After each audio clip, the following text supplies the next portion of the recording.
Okay. Town of Groton Planning and Zoning Commission's call to order. Let's see, roll call. Hal, Here. Michael, Here. Steve, Here. Kevin, Here. and Jim. Here. Okay. Great. Thanks for coming on this wonderful night. So. Okay, let's see, no public hearings or so on, no minutes. Are there any communications from the public? Anyone would like to go to the microphone and say anything? Sure.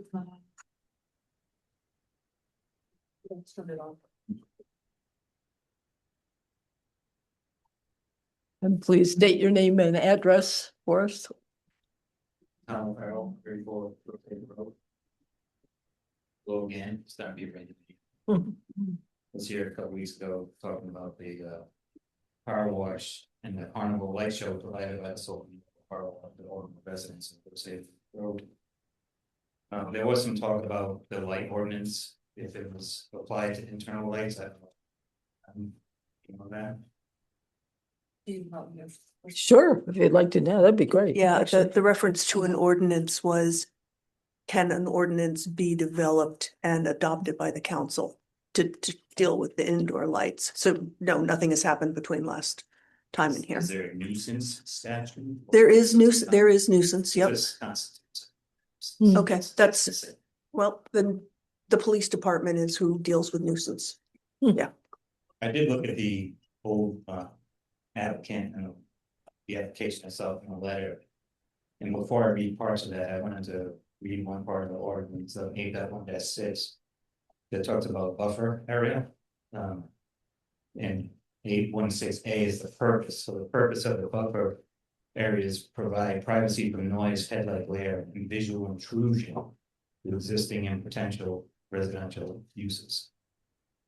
And there are 3 references in the application letter from Attorney Sweeney that reference the buffer. I won't read the whole site narrative, but one of them talks about the car wash access from Long Hill Road and properly buffered and screened from the neighborhood to the east, which is another site. Another part of the paragraph talks about the site is adequately landscaped and buffer screening is provided at the rear. There is buffering at the rear. Rear of the site to the neighborhood to the east. Again, no buffering on the east side.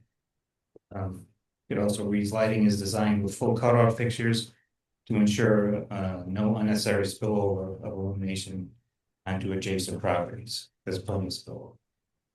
And the third reference is the proposal is fully consistent with the established development of the Long Hill Road corridor, but it is also properly buffered and screened to protect the integrity of the neighborhood to the east.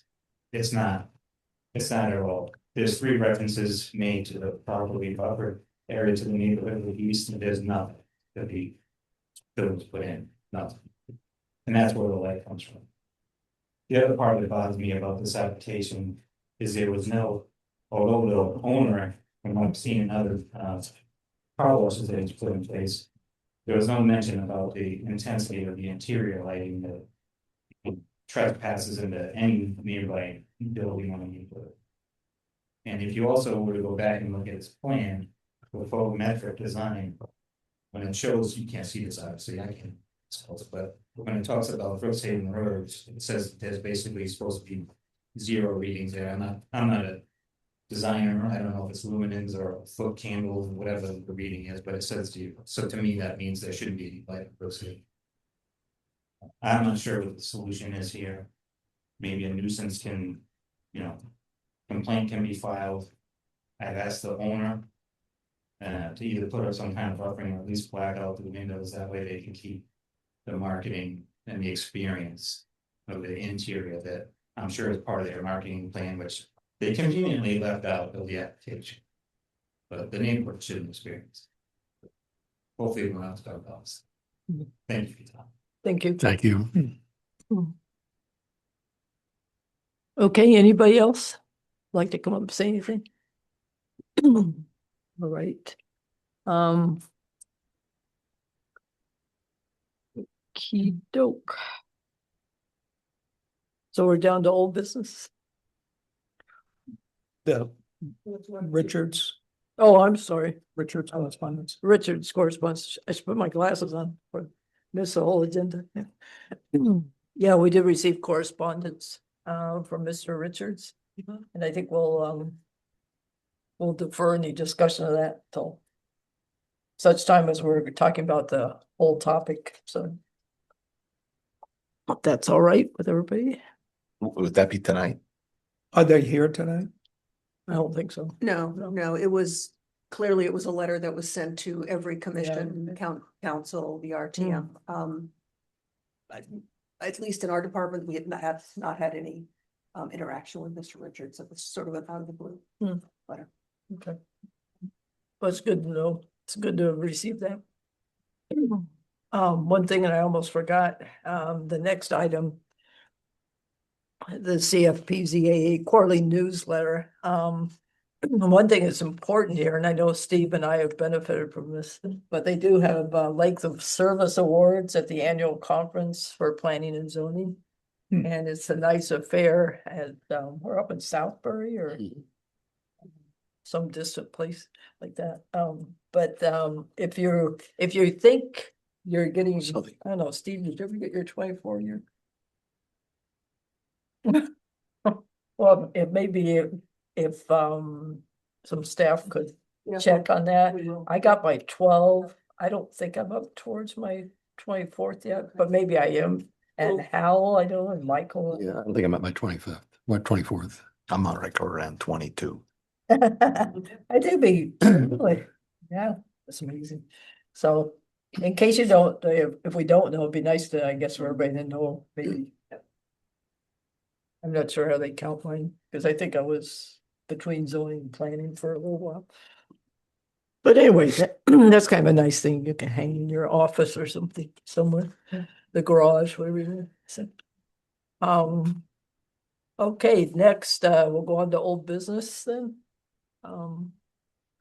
So we have open space, common interest, community regulations, preliminary discussion, and you could give your name.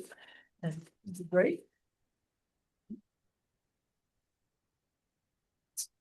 Good evening, everybody. For the record tonight, my name is Bill Sweeney, Municipal attorney and partner, Groton, Carberry, in New London. It's nice to be back before you here tonight.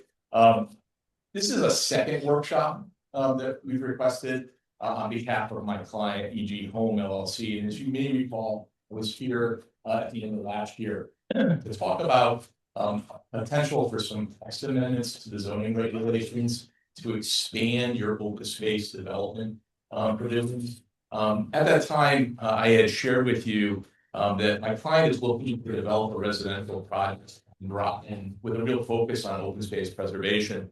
A project that would encompass a variety of home styles within a single unified development. But rather than the traditional sort of lot by lot development, which is what you basically promote in your open space subdivision regulations, we were looking at the possibility of working with the commission to develop a new model or a new tool that would allow for a creative and flexible development in the auspices of common interest community, like a condominium development where you have common space so it's owned by the unit owners, it's professionally managed, you have rich amenities, you have set aside of both improved open space but also unimproved open space. And we thought that that would be a really exciting and interesting tool to add to the zoning regulations, really to enhance what you're already doing. But we also thought it would give us an opportunity and give you an opportunity to encourage some creative housing development that might better meet the needs of the community as a whole. So we came before you, we shared some plans with you last fall. And from that meeting, we took your feedback, and we had a number of meetings, discussions, interchanges with the staff to try to develop a regulation that would do just that. I should say that took a lot longer than we thought because we went through a variety of iterations. I think we're on the 6th or 7th iteration at this point. But what we originally did was to go to your open space subdivision regulations and actually try to modify those and to add this concept of common interest communities into that. We actually went quite a long way along that road before there were some concerns that were raised about sort of undermining the value of the subdivision regulations, creating confusion within them, and also sort of the different roles that you play. Your open space subdivision regulations really are very heavily dependent on the issue of subdivision, which is your planning role as a planning and zoning commission, where a common interest community wouldn't necessarily have individual lots, so it wouldn't implicate subdivision. And so we sort of we stopped and sort of went back and worked really closely with Deb and Dave and Bryce, and decided that rather than trying to create sort of a master regulation, try to create a sister regulation, a regulation that is sort of based in concept and format on your open space subdivision, but tailor it specifically to common interest communities. And so rather than trying to make it a multi-purpose tool, really two separate tools in the toolbox look very similar, but they have very different outcomes. And so that's what I'd like to just talk about tonight and share with you some of the work that we've done. My client would like to come before the commission in the near future with a formal text amendment. I had promised you at the last workshop that before we did that, we'd come back and at least share with you where we were and to get some additional feedback and commentary. Does everybody have a copy of the proposal that we put together dated January 21st? I thought I would just. I have some extra copies. Yeah, I have it. Yeah, Okay, great. Yeah. I thought I would just sort of go through it quickly and then really just open the floor for comments. Again, tonight is an informal workshop. It's supposed to be a free, non-binding dialogue. Give us some direction in the pre-application phase. You'll see that the open space common interest community would be codified as a new section 6.6. We're not changing any existing section. This would be a new sort of subchapter within your zoning code. And you'll see that our layout it mirrors the open space subdivision regulations. We have many of the same headings, the same general format and layout. But again, we have this tailored specifically to the format of common interest communities. So we start in section 6.6-1, which is the purpose. And again, the development, just like the open space subdivision, we are trying to create an optional or an alternative development vehicle that's intended to promote imaginative, well-designed, instead of open space subdivisions, common interest communities. And we refer to the state statutes, chapter 828, which actually is the state law that governs common interest communities. We have a definition we'll talk about later in the text as well. But again, the purpose here is primarily to preserve open space, to respect the physical qualities of land, to reduce overall land disturbance, and long-term maintenance costs. Just like the open space subdivision, open space common interest communities would be allowed in your RS, R, and RU districts. But here's a big difference. In an open space subdivision, you're literally going through the subdivision process. If you're doing a common interest community, it will be by special permit. So it'll be your highest level of administrative review. It's subject to a public hearing and the neighbors get to be involved. And you get that qualitative review about impacts to the community in evaluating. We then go on to the actual requirements of it. The minimum land area that you need for an open space common interest community is 15 acres. This is a little bit different than an open space subdivision. This is a little bit more. Open space subdivision, I believe, is 10. This is 15. And we increased it a little bit based on our conversations with staff to make it eligible for a few more possible sites within the community. I know Deb has worked on a GIS map that I'm sure she'll talk about, sort of showing where these types of projects might land or could be eligible for landing in the community, which I thought was really helpful. Excuse me, Yeah. if you don't mind, I'd probably like to ask some questions as we go along. So, why did you come up with 15 acres as your minimum? Yeah, so the open space subdivision has 10. In discussions with staff suggested that we may want to increase that to a minimum of 15 just to allow for some additional opportunities. Again, the number is fundamentally arbitrary in some ways. We think that you need to have some. It's 20, isn't it? It was. It was Oh, 20. sorry, Ah. that's the other way around, excuse me. Thank It's you. 15 to create a couple more opportunities, but the other way, I'm sorry. I misspoke. My head was already. Yes, so it's more properties by making it less restrictive than more restrictive. I just got to turn around my head. But yes, but 15 acres was to create a couple more opportunities on places, and you'll see when Deb shows her map that we're not talking about the whole town, especially when some of the other eligibility requirements are included. The permitted dwelling units, the number of units that are allowed in the common interest community, open space common interest community, is based on a residential density calculation, which is on the next page. We'll talk about that in a second. Permitted uses. So we talked a little bit about this back in the fall. All residential uses permitted in the underlying zoning district would be allowed in a common interest community, except for manufactured home parks. That was a concern that staff brought up. We certainly have no interest in promoting that use. So we've taken that use, basically taken it out of the open space common interest community model. Along with any accessory indoor or outdoor amenity spaces for residents, also model units, sales and construction offices, and any maintenance facilities that are needed to take care of the common areas that may be part of a project. We had a lot of discussion about sort of detached and attached units. We have in the proposal right now that the commission has the authority to approve multi-unit dwellings in the project, provided that no more than 3 such dwelling units shall be permitted in any single building. So you can't do large apartment buildings, but you can do, for instance, 3 townhome style units together in a small block. We have looked internally at EG Home at this issue, and we've actually sort of shifted away from this. Our current model is really having only detached. I know we had showed a conceptual model where we had some potential sort of cottage type style development. Might be something that we still go back to, but we left this in because one of the issues that came up in a fall meeting was the desire that the commission has with its other priorities to try to create some additional opportunities for housing diversity and affordability. So we think these sort of small clusters of attached units might really help in that regard. And again, while we're seeking a text amendment, this will be an amendment that other developers can use for other properties. So we think it has some value. We're not married to it by any means. We can proceed if the commission has concerns about it without that provision. Certainly it was something we'd love to have some feedback from you on tonight as well. We also just added that even if you do these sort of attached units, you have to create an architectural style that preserves the distinct identity of the individual dwelling. We don't want sort of blocky sort of apartment housing. That's not the idea. And we had shown some ideas on how you can do that in the fall workshop. So would all of this require then some sort of architectural standards then? Would that be part of the zone? There is some architectural review that we'll get to in a second. Okay. We'll talk about that. And why did you choose 3?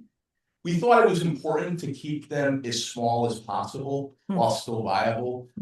Remember that this open space common interest community would be allowed in your RS, R, and RU districts, which are generally single family districts. So we do not want to allow for apartments or garden apartment or large structures. We're trying to keep them very small, very residential, very traditional neighborhood feel.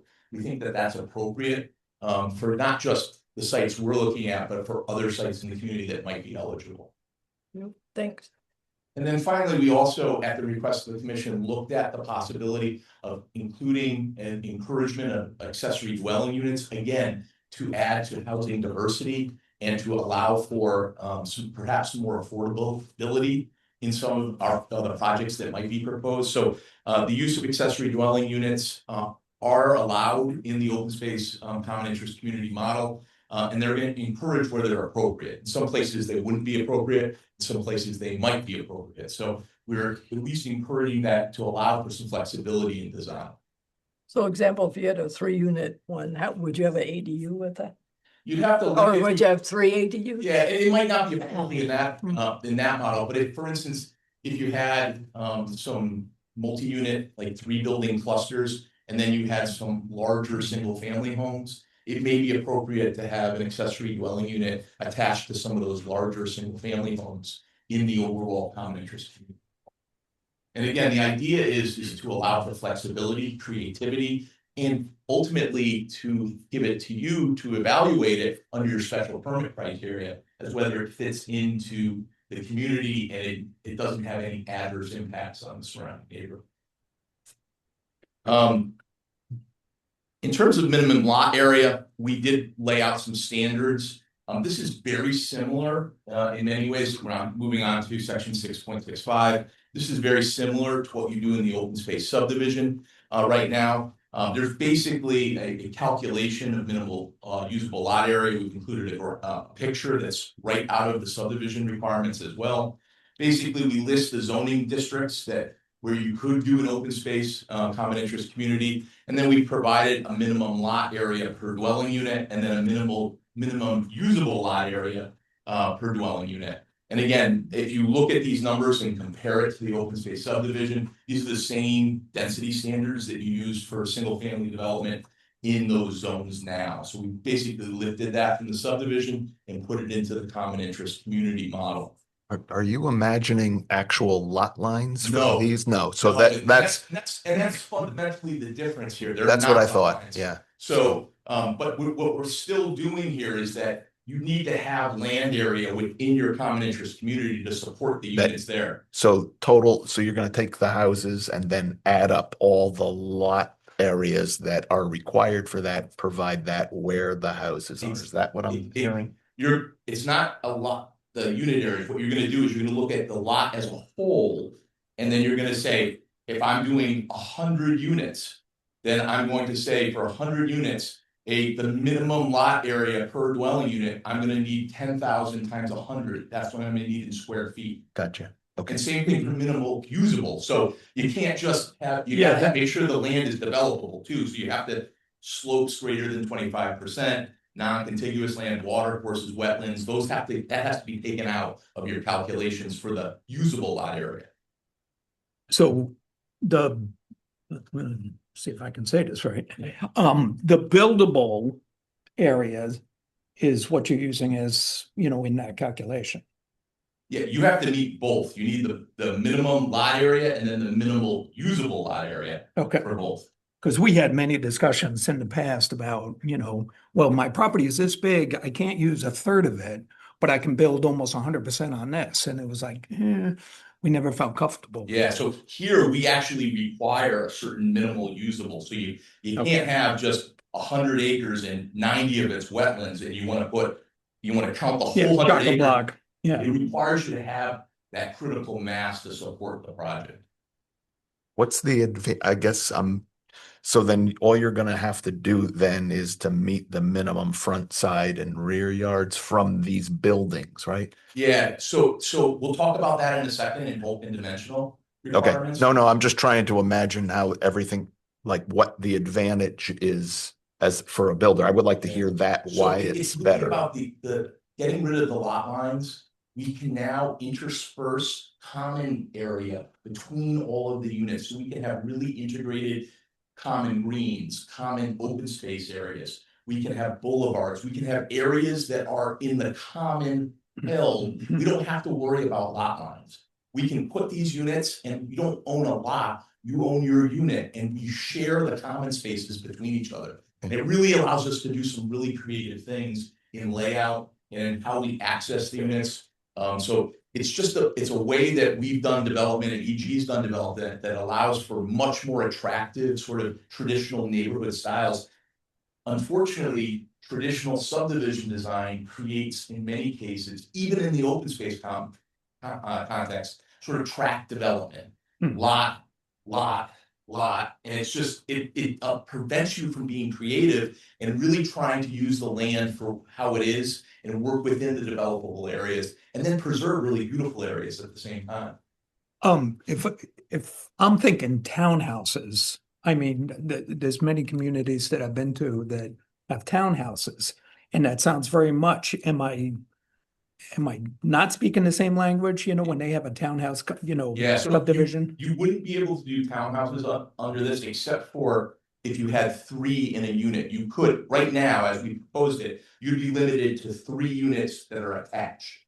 So Why? what EG's real focus is really single family. They're looking at detached buildings with shared common space around them. So you don't own your lot, you own your unit, and then you share the common spaces, and you have professional management, shared expenses for everything around your unit. No. You kind of hit on that a little bit before, in that I know you're not interested in anything other than mostly individual homes, but I'm just wondering why the hard limitation on 3 connection. I would, because I kind of look at what the subbase ended up with, and that was, understand that was a low bidder, just what Right, came up right. with that. And it's more than 3, it's 4 and 5 in little It's clusters. certainly an arbitrary number, Yeah. Commissioner Zod.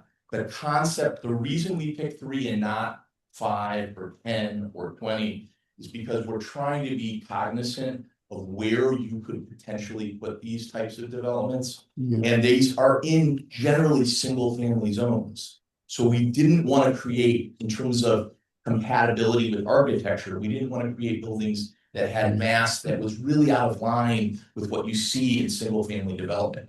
Could the commission say to us, we don't have a problem with 5 or 7?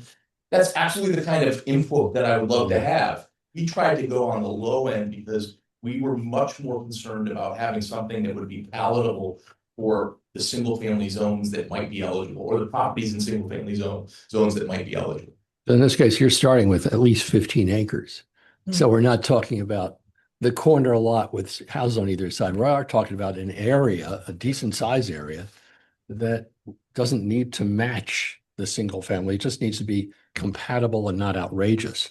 And so, if there so was- long as the architecturally, which I think you might have spoken to, is it identifies each unit separately, and Exactly. uniquely, then, because I've seen developments where there were 4 connected and nobody could see each other's neighbor because there's 4 corners in the square. So It's actually part of zoning. There are going to be numbers that are somewhat arbitrary, that are sort of picked out of the air, and okay, it's not necessarily a science, it's sometimes an art. yeah, So it is a first brush stroke at 3, but if all the right, commission says to us, hey, we wouldn't be opposed to you looking at increasing that number, we're okay with that.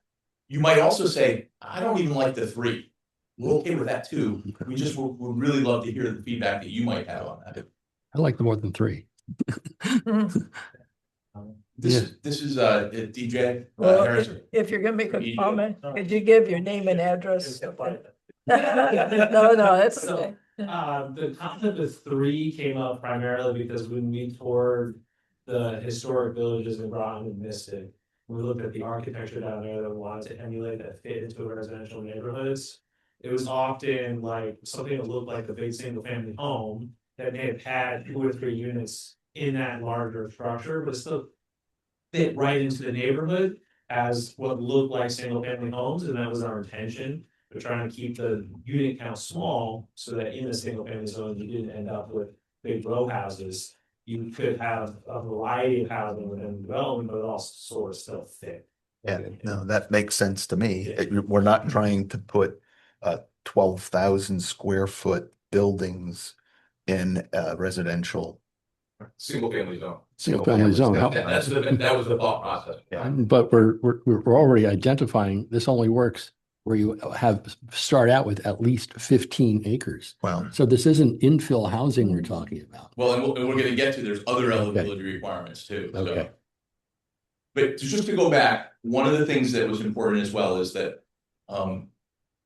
if a project is approved, a declaration of common interest community must be filed on the land records prior to the filing of the site plan. That was one of Deb's comments. So you need to be governed by the state law for common interest communities to be eligible here. And that has certain requirements for maintenance of common space, sharing of expenses. There's a legal framework for these types of developments.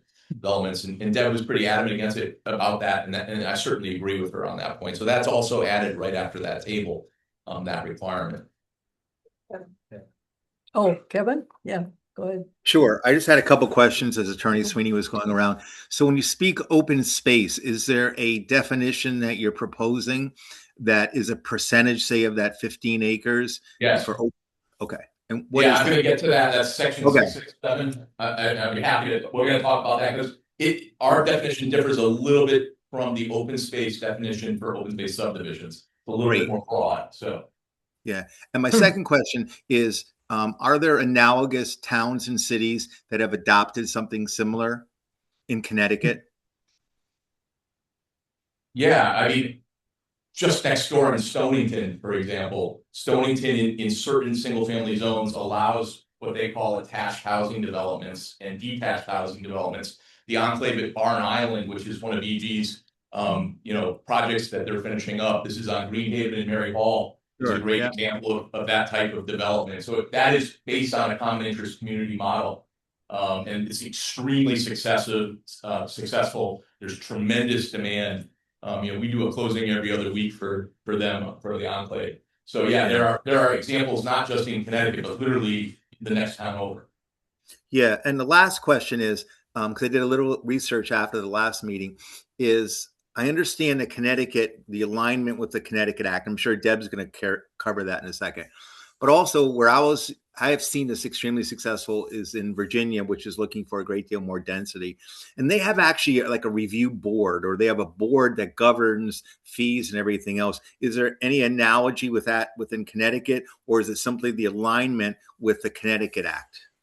No, it's the alignment with the Connecticut Act, but the common interest community will be governed by an association that is required under Connecticut law. So eventually, after the developer, or what we call the declarant, completes a certain percentage of the project, control of the internal board is turned over to the actual unit owners, and it's self-governance. So they'll actually manage it. They'll hire their professional management company. They will collect a fee on an annual basis from every unit owner, and that fee will plow the roads, repave and repair them, deal with stormwater. It will take care of the common areas. So there will be money available to basically manage for long term this private development. And so that's the governance model here in Connecticut. Sure. So analogous to an HOA. It is an HOA on steroids is what it is. Sure.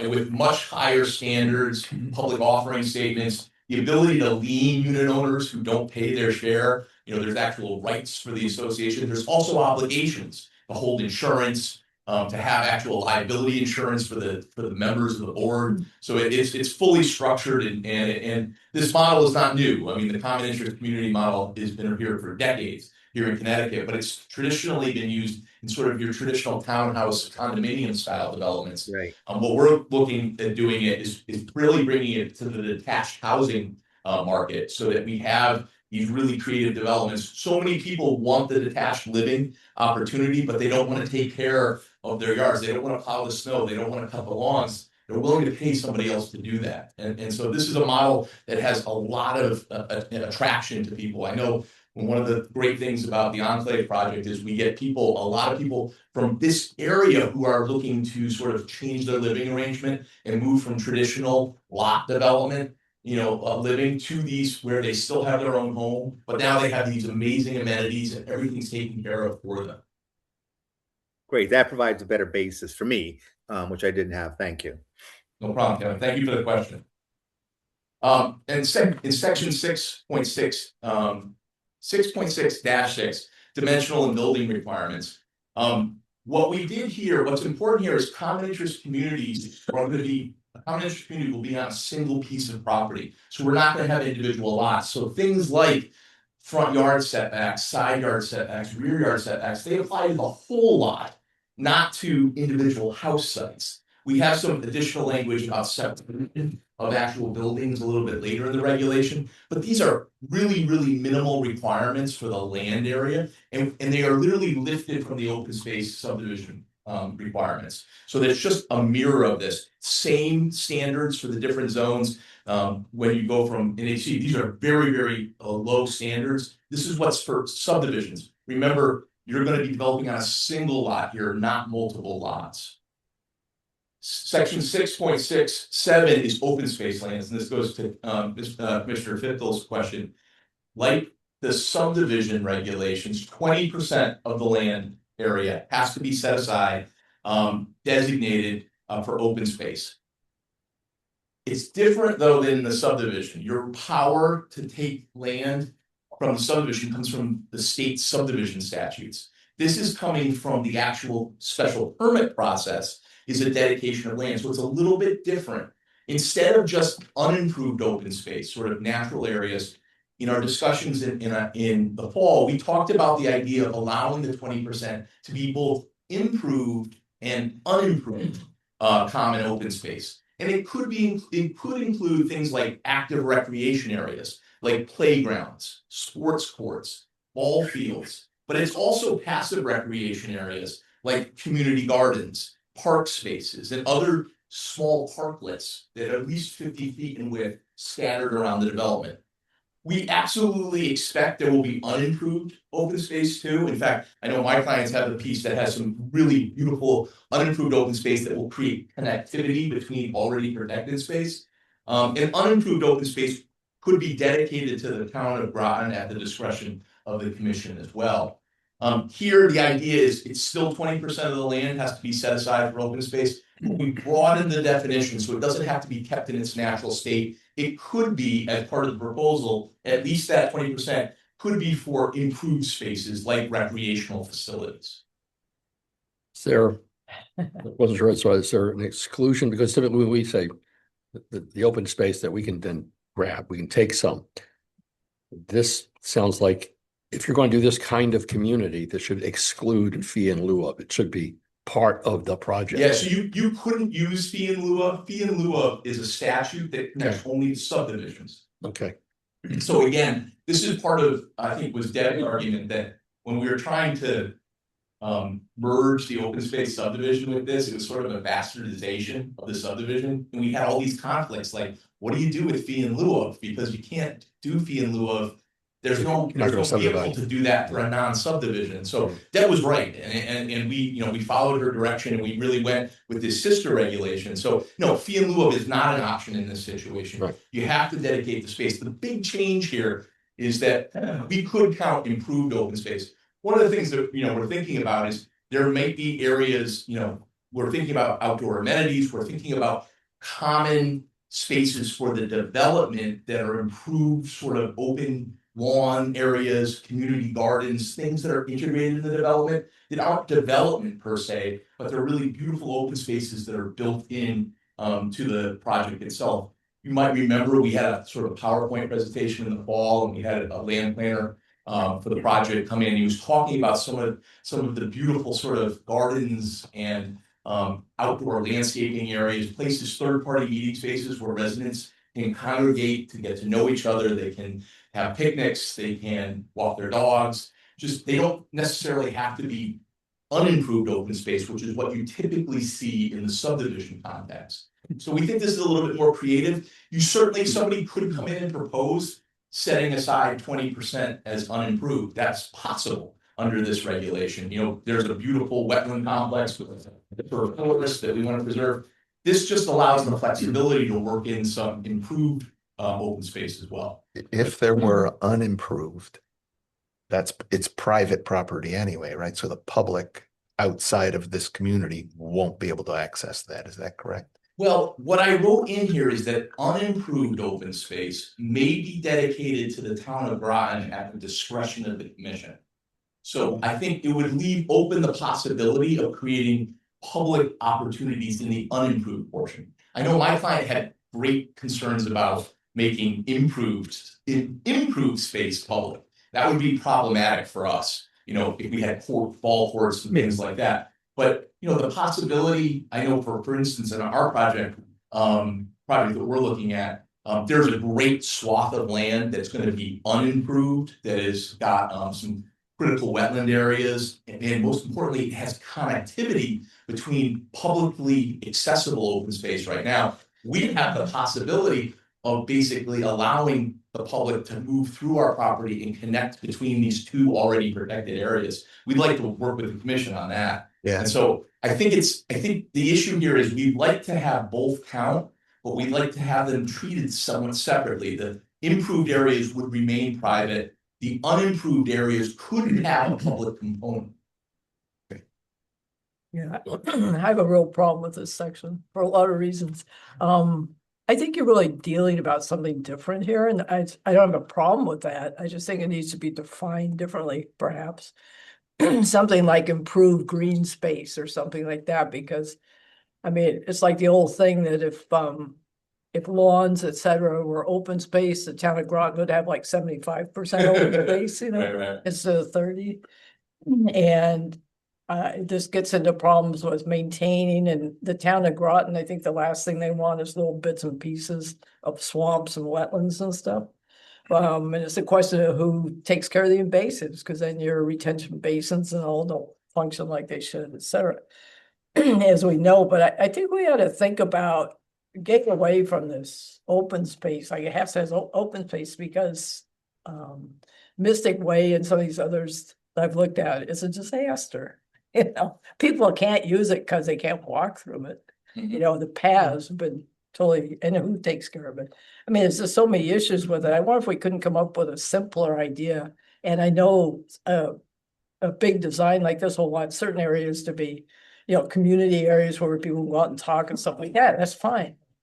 You know, and that could be part of your green thing. But to then mix it up with open space, and the fact that, I mean, are we gonna transfer stuff to the town? No, they really don't want it. I mean, they're overburdened with what they have. Big properties, not these little things which are much more difficult to chase down, you know, for maintenance, stewardship, all that. So I don't think it's impossible, but this idea that people fall in love with, oh, we have to preserve open space. I never thought that was preserving open space. If it's a wetland, what's gonna happen with that, you know? It'll be a wetland, nobody's gonna be, you know. It's gonna get preserved anyways, because you Yeah, can't why develop did it it do anyways. The question is, who should own it? You know, what difference is that gonna make? Well, if the, A lot of towns actually allow for developers to propose to the commission an ownership structure to their satisfaction. Could be a land trust, it could be, in many developments I do, the homeowners association keeps the land and is responsible for maintaining it as Right. well. And in this situation, this isn't just your run-of-the-mill homeowners association that can charge up to, I think right now, a basic homeowners association can charge like $1,200, $1,400 annually based on the state statute. That's their top. Where in a true common interest community, there are no guardrails like that. In a community like this, that could be an option too. So one of the things we could propose is, rather than, you know, saying unimproved open space can be given to the town, improved or unimproved common space can be proposed for designation, you know, with the approval of the commission, whether it's the homeowner association, whether it's a local land trust, whether it's the town of Groton. Because I agree with you. I've also seen a lot of towns say you have to give your open space to the town, and then it just goes into a bucket of non-tax-paying properties, yep, and nobody takes care of it, nobody monitors it, it just sort of sits there. So I'm open to, if you'd like to, we could certainly build in greater flexibility and actually present as part of the project a plan for the disposition of any open space properties. I think it's a good idea, because I think you're gonna find there's not a land trust in town that's gonna take a small piece like that. It's just. Yeah, like you said, it comes off the tax rolls. So I Well- mean, you know, you got a big piece of property. No, and but you got I mean, This would still be on their tax roll because it's one property. You can also do is. What's that? This let me would still be on their tax roll because it's only one It's, property. I want to finish that one thing. Okay. You know, years ago when land trusts were just started, like Abalone is a classic of this. In what was it, the 60s or 70s, anyway, when they were all kind of all starting up in the area. Well, they would accept everything, you know. I Yeah. mean, Abalone owns things that, you know. I've got- it's a- We talked about this, I mean. It's a I've got challenge to clients, find you it. got the Avalon, you had little pieces of it, they're just little islands floating out there. That's right, you can't hike on it, you can't take care of, or it's a nightmare to take care of that stuff. And I really think, so you're not gonna find that, you're not gonna get much interest from the town. Realistically, I mean, the town is kind of up to there, taking care of a lot of big new properties. And so these things are not gonna get attention, I dare say, and shouldn't, you know? I mean, you could just say simply is that the open space and common space areas have to be held by the association of unit owners. Well, I think it's something to think And about. Yeah. unless somebody else says we'll take it.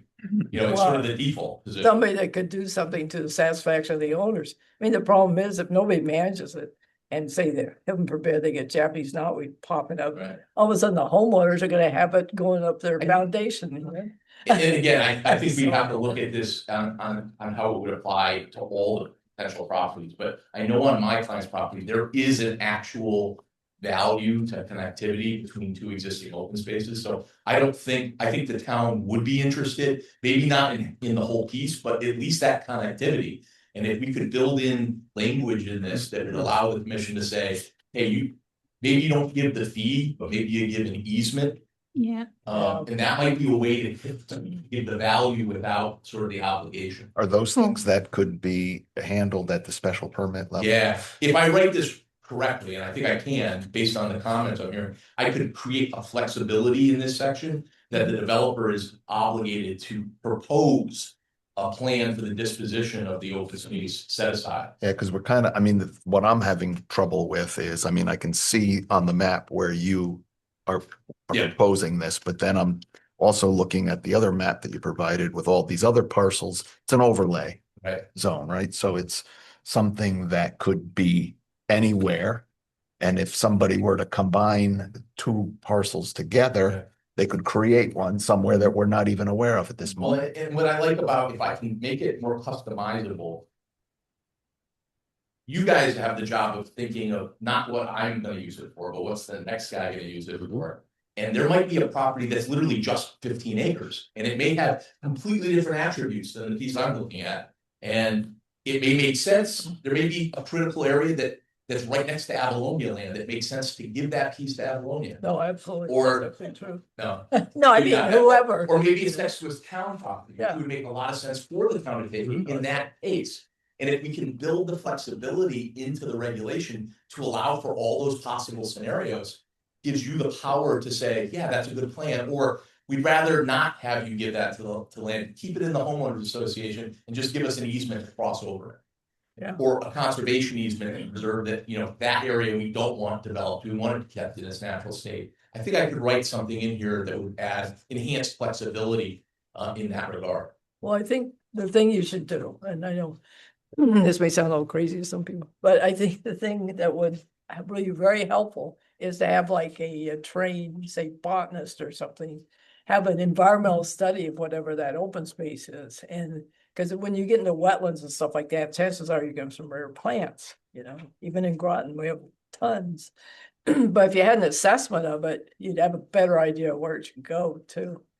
And maybe it has something so valuable, you don't want the homeowners association mowing the place or something. And maybe you might not have any, you might have something that isn't that valuable, and it's okay if the homeowners association mows the field once every season. Yeah, we have that in Mumford Cove on the beach, believe it or not, and that's a common area, right, Yeah. for us. We're kind of similar to this idea, although we have our own lots. But we happen to have species that's the biggest population in Connecticut. It's threatened, right? Most of the people want to do is mow it, right? Right. But What it's is it? like, no, Hudsonia tomentosa, it's a beach heather, beautiful yellow flowers, but it's like nobody would have known that was there if an expert hadn't have said that. Some people are saying, too bad the expert came in, but I as run it into the was- same thing. Yeah. But it's that idea that maybe it's a good idea to find out what you have, because some of these little places, and then it does then the land trust would be more interested too, in taking it. Yeah. As an I think idea. that goes to sort of the suitability of the land that you're. Exactly. Yep. I would, excuse me, I would like to see just a little more definition. You don't have it here, the more definition of what you mean by open space in terms of dimension.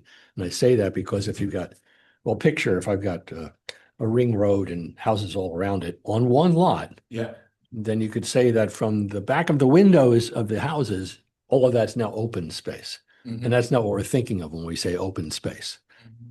If it was separate lots, the open space would be behind their lot, and that would be the open space. So right now it's just undefined as to where it begins and where it ends.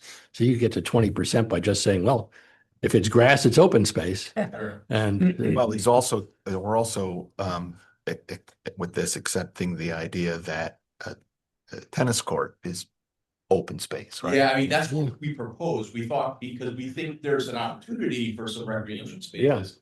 And my thought would be is if we had a disposition plan, you almost have to have an open space plan for the project. So you show your roads, you show your drainage, you show your houses, and then the open space, maybe to your point, Commissioner Zod, isn't just what's left over. yeah, But there's an actual open space plan that's submitted to you, which shows functions and uses, and treatment of those, who's gonna own it, who's gonna manage it, who has rights over it.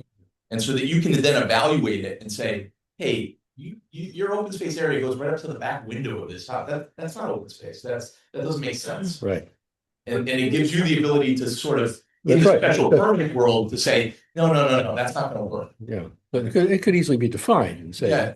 that Well, we have an area and then name the perimeter 10 feet away, 20 feet away shall not be included in the open space calculations. Yeah, I think we need to kind of move. Land or community. Yeah. That's it, because, if you said that the open space, if you didn't define it, if you defined it in a way that somebody could use the area behind their unit for like picnics and stuff, that's the open space area. Right. I think your point is it really has to be part of the common elements of the project that everybody has the right to use and everybody has the obligation to pay for to maintain. That's gotta be the minimum, like Right. standard. I'll take a look at, see if I can help define that a little bit better. Okay. Oh, Kevin, yes. Sure. So, one of the things, as Attorney Sweeney went through, is something that we have talked about as commissioners, which is playgrounds, right? We're very much in favor of playgrounds.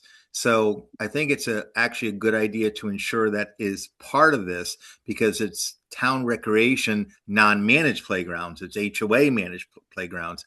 And that is best of all worlds. But I don't know if Lauren, if you want to wade in there at all, because we have Yeah, no, but but it's positive conversations, right? yeah, but by your admission, that would not be public. Yeah, we have concerns from that standpoint. If it was something that was discussed though, Commissioner Hudson, we absolutely discussed that there are serious liability concerns with improved areas. Yeah. And I'm not talking about like natural trail systems. We can probably work with on that, but like you start doing playgrounds, now anybody from the public can come and use it. There's major concerns from a liability perspective. Yeah, especially if somebody gets hurt. Yes, I'm mostly only concerned with town-owned playgrounds. But and I can understand why a community like this would not necessarily have need or want for playgrounds, given whatever target demographic that private developed community would have. So like I'm right next to Fairview. It's an HOA system.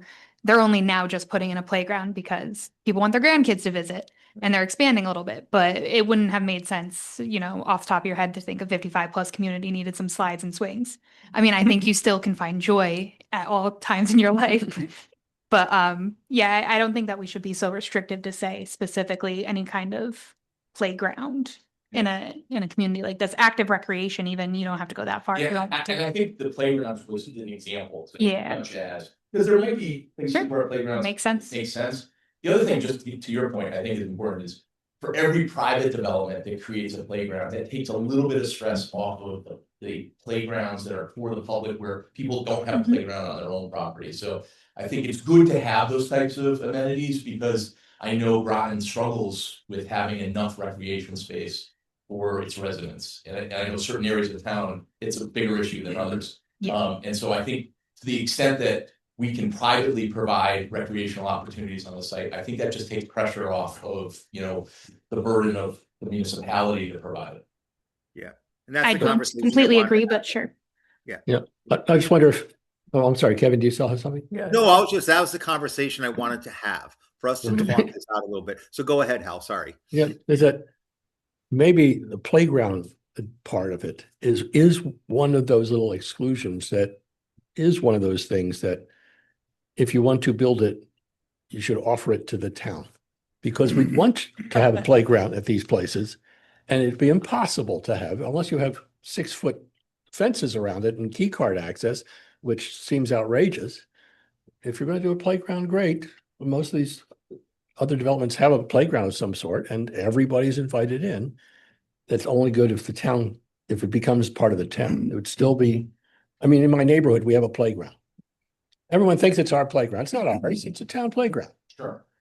And that's the way most of these work. And if you're going to build something, be it a regular open space community or it's a specialized one, it'd be great to do another playground. And it is probably one of those things that the town wouldn't mind taking care of. We hate the cost They of would it. mind so much to take care of that, Depending depending on where it's located. on where it's located. They have serious maintenance and Oh, often absolutely. concerns when it comes to Absolutely. a Yeah, we end up with playground. the weeds and cutting it ourselves sometimes, but it was, Yeah. but And- where there's a lack, and if someone else is going to build it initially, because every 20 years you have to swap out the stuff, then maybe that is something that we would take in. So my point being that it's important that playgrounds are town owned for a lot of reasons, right? By placing the onus or saying that it relieves the burden of a town responsibility to put it in private hands and private stewardship, what I feel like we're going to have is a lot of these developments say, I'm just not even going to bother putting a playground there. And so even if they are family oriented developments, they're going to choose not to give that amenity to their people just so they don't have to deal with any kind of ownership model with the town. So I wouldn't want to put that restriction on them. If they want to put a playground there for their residents, put a playground there for their residents. The town's not going to take care of it because they don't want to take care of the ones they currently own. And they claim that we can't have playgrounds in desperately needed areas because of the maintenance cost and the staff requirements. That is a legitimate reason I was told Pleasant Valley could not be a playground because more recreation space would be too onerous for the town to handle. I get that. So- Okay. So I appreciate it, and I think that playgrounds are good. I guess my question is, are we trying to be prescriptive on what we want done with these open spaces or just call them open space? I don't want to be restrictive. Let them have the creativity and the flexibility. And the town should take on their own separate responsibility to create recreation spaces. I don't think we're gonna solve it here No. right now, Right. so I- take it as a design point Yeah, to it's move a on. great compliment, exactly the kind of feedback I wanted. My mantra in writing regulations is I want to make maximum discretion for you. And I want to win you over with the quality of my plan. So if I can propose something, and there might be a place where it makes sense for a town playground, and there might be a developer who wants to build it, and the town. Who knows? The town might say, we'll maintain it. I don't want the regulation to force bad choices and say, no, you can't do that. Or you have to do this. If you can say, hey, present it to the commission, if it makes sense, let the commission approve it. That's how the regulation should be. Maximize your discretionary abilities, not minimize them, not handcuff you, so. One more, John, Yeah, sure. just so I can have it clear in my head. Currently, 10% would be, I'm sorry, 10% is the open space set aside for a normal subdivision. 20%, 10% would be set aside for a regular subdivision. Oh, in a regular subdivision, it's 10%. 10%, right? In an open space subdivision, it's 20. So I guess there are times when we don't necessarily want that because it's not desirable, and there are other times that we do. Would we have the ability to say, would the town be able to say, we want that 20%? Not sure. So, yeah, this is not an exaction that you are going to get out of this type of development. 20% is it's not necessarily going to be open space. I think probably we need to change that term. It's going to be community land, community amenities. So 20% of the land.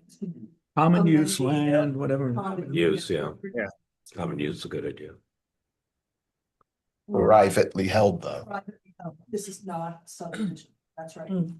It could be publicly held it just, my suggestion based on the comment is, let us propose it. At the end of Okay, the but day, that's we what gotta have that's my 20%. point, is that this commission would have the ability to say that We we don't need like- that connection to Pequot Woods. Exactly, and that's Okay, why the that's- special permit that Deb insisted on All is right. important because it gives you that power to do that. All right. How many acres is the development that you're thinking that 80. 80? 88. Okay, Good deal of that is wetland, but it's 88. okay. Just moving on for the interest of time, 6.68 is an important section. Because not only do you need 15 acres to do the common interest community, but you must have water and sewer availability. And you must be able to prove evidence of capacity to serve your development as well. So that really narrows down, because a lot of your single family zone properties have no water or sewer, or missing one of them, or don't have either. It's really important, I think, because the idea of these types of open space developments is the housing does get tighter.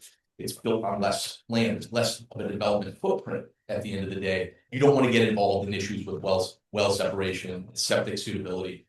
So this is an eligibility requirement that really restricts where you can do it, this type of project, but I think it's really important to make these projects viable. So it's an important element of the overall eligibility of the fund.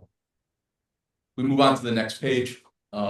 These are design requirements. And again, in many ways, these are taken from the open space subdivision and sort of tweaked to be specific to the common interest community. The first one under 669A is architectural variety.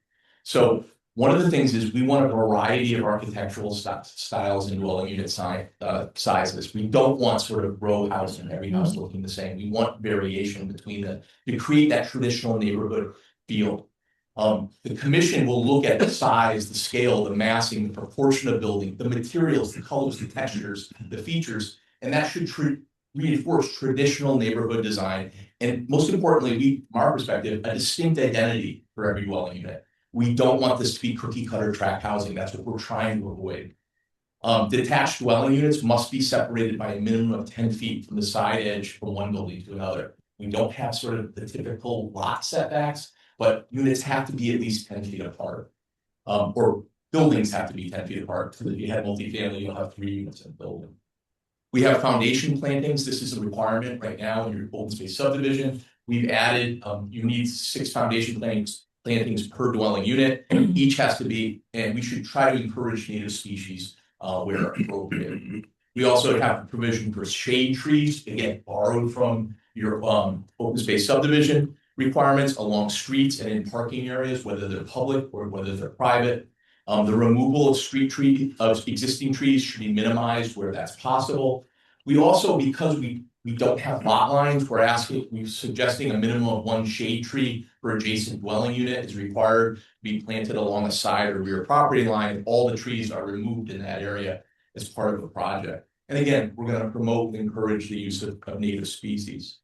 Okay, it seems like there aren't enough trees in that one, but it'd be nice to see a schematic, how it would work out. And again, it's a special permit, so you'll have that discretion. I understand, but it'd be nice to see a plan. How would this work out? Because it's a little bit different than your. It is, and again, we're sort of modifying the traditional open space subdivision into the common interest context.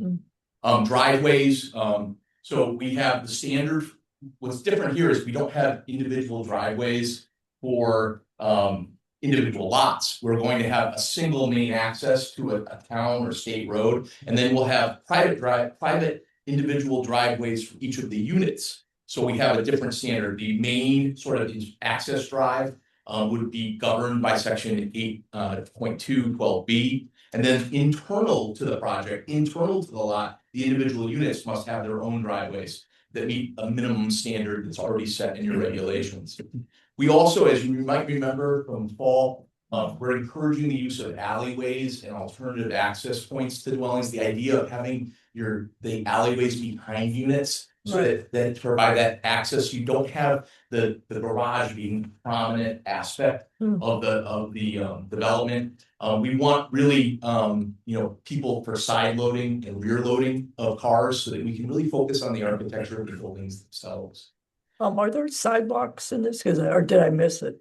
Yeah, so that's not something that's addressed in this, but that's certainly something that we could add. Well, I guess, or could we omit it? I mean, where I live, there's no sidewalks. Well, and the opportunity in a nice. common interest community is we can create walkways that don't necessarily follow the access drives. We can do internal ones. That's what's so beautiful about it is we can have internal walkways that run behind homes. We can connect them to common open spaces. Yep. I'd be happy to add something about pedestrian walkways, but I'd like to not do sort of the traditional sidewalks along every vehicular access way.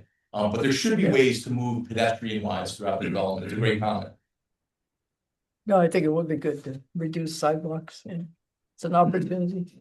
And there might be opportunities for something other than traditional sidewalks. Walking trails through the project. There might be sort of promenades or areas that are sort of paved, with pavers, just to allow people to sort of congregate in those common spaces. Parking is gonna be required based on the actual type of dwelling unit, which is already in your parking table. We did discuss the idea of EV charging. We have selected, and again, we're not married to this, but we've selected that your common interest communities, because these are gonna be 1, 2, and maybe 3-unit dwellings. They would not be required to provide electric vehicle charging, but it would be encouraged when it's appropriate. As an aside, EG Home puts electric chargers in every one of their units. So that's just something they do in all of their units. So every unit in their project will have an EV charger. It's built into just their spec of how they do things. We thought it might be problematic on some other developments, so we left it as it's not required, but it's encouraged. Again, these would be single family homes, 2 families, and maybe 3-unit dwellings at most. So again, if that's something that you had a concern about, we could certainly revisit that and put a different standard in. And again, garages should be set behind the front facade. No garages can be in front of the building or the front porch of the dwelling unit. And we're really encouraging rear or side loaded garages where that's appropriate. Well, we could do the EV Yep. charging because it's something that I think is important. So you're not gonna have, you're doing but we're not proposing them Right. necessarily at all. How do we encourage something if someone doesn't want to do it? Well, it's not a requirement. So what you could say is, would you look at that? Is that something that you would consider doing? But again, remember, these are if you had, like, for instance, a 12-lot subdivision, that's not subject to the state's EV standards because it's single family housing. We're not putting a requirement on the type of dwellings that we're building either. We're going to do it because that's just what our company does, but we think it may be restrictive, particularly for smaller projects. If you wanted to put a standard in there, we could certainly look at that and we could propose one. But we thought, because we're not doing apartment buildings, we're not doing large multifamily, we're not doing commercial uses. We just didn't think to have it as a requirement made a lot of sense. But again, this is one of the issues I wanted to talk to you about. If it was something that meant a lot to the commission, they wanted some number of EV spaces or EV units with EV accessibility, we could develop a standard and put it into the regulation. Well, where could it be unless I have a building or something? Well, Common building, if you have a 3-unit, then what would you put outside? Most people have it in Well, the you garage. could have EV charging in your common areas too. I mean, so for instance, if you had, it might be just a small percentage of spaces in a project might have EV capability or EV chargers. So, for instance, if there was a community building or a pool house, or you could have some EV chargers there if you wanted to require them. Yeah, that's what I was thinking. Then it would be like a common charge type thing. Part of the It would be whole thing. part of the common elements, and so everybody would pay to It maintain. wouldn't But be you a said lot that every unit has one anyway? For how they EV build. home, for them. When they build a home, they Okay. build it as part of their spec. But again. But any other developer, We didn't write it as a requirement because we thought it could be onerous to another developer to do that. Other developers don't have the same standards that EG does. They may say, well, that's a little overkill. If you were building these single family homes on individual lots, you wouldn't have the authority to make us do that. But now, because we're doing the open space common interest community, you want us to do it. I think you have the power to do it. We could write it in there if you want. It's really up to you. I would be more comfortable with it in there. Do a percentage of dwellings, Yeah. 5% of dwellings. Right. Have them or something. Or if they could put it on their common area. Especially if it was quote unquote free, that would encourage it. Nothing's ever free, but yes, free in that way. Yeah. But yeah, I'd be happy to put in a standard, some percentage of the units. That's a good idea.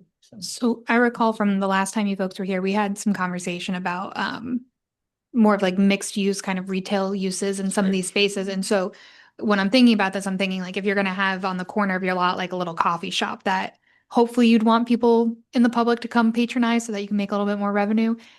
Would we then want to require EV spaces there like we would if somebody just wanted to pop a coffee shop somewhere else in a commercial district? It's a great question.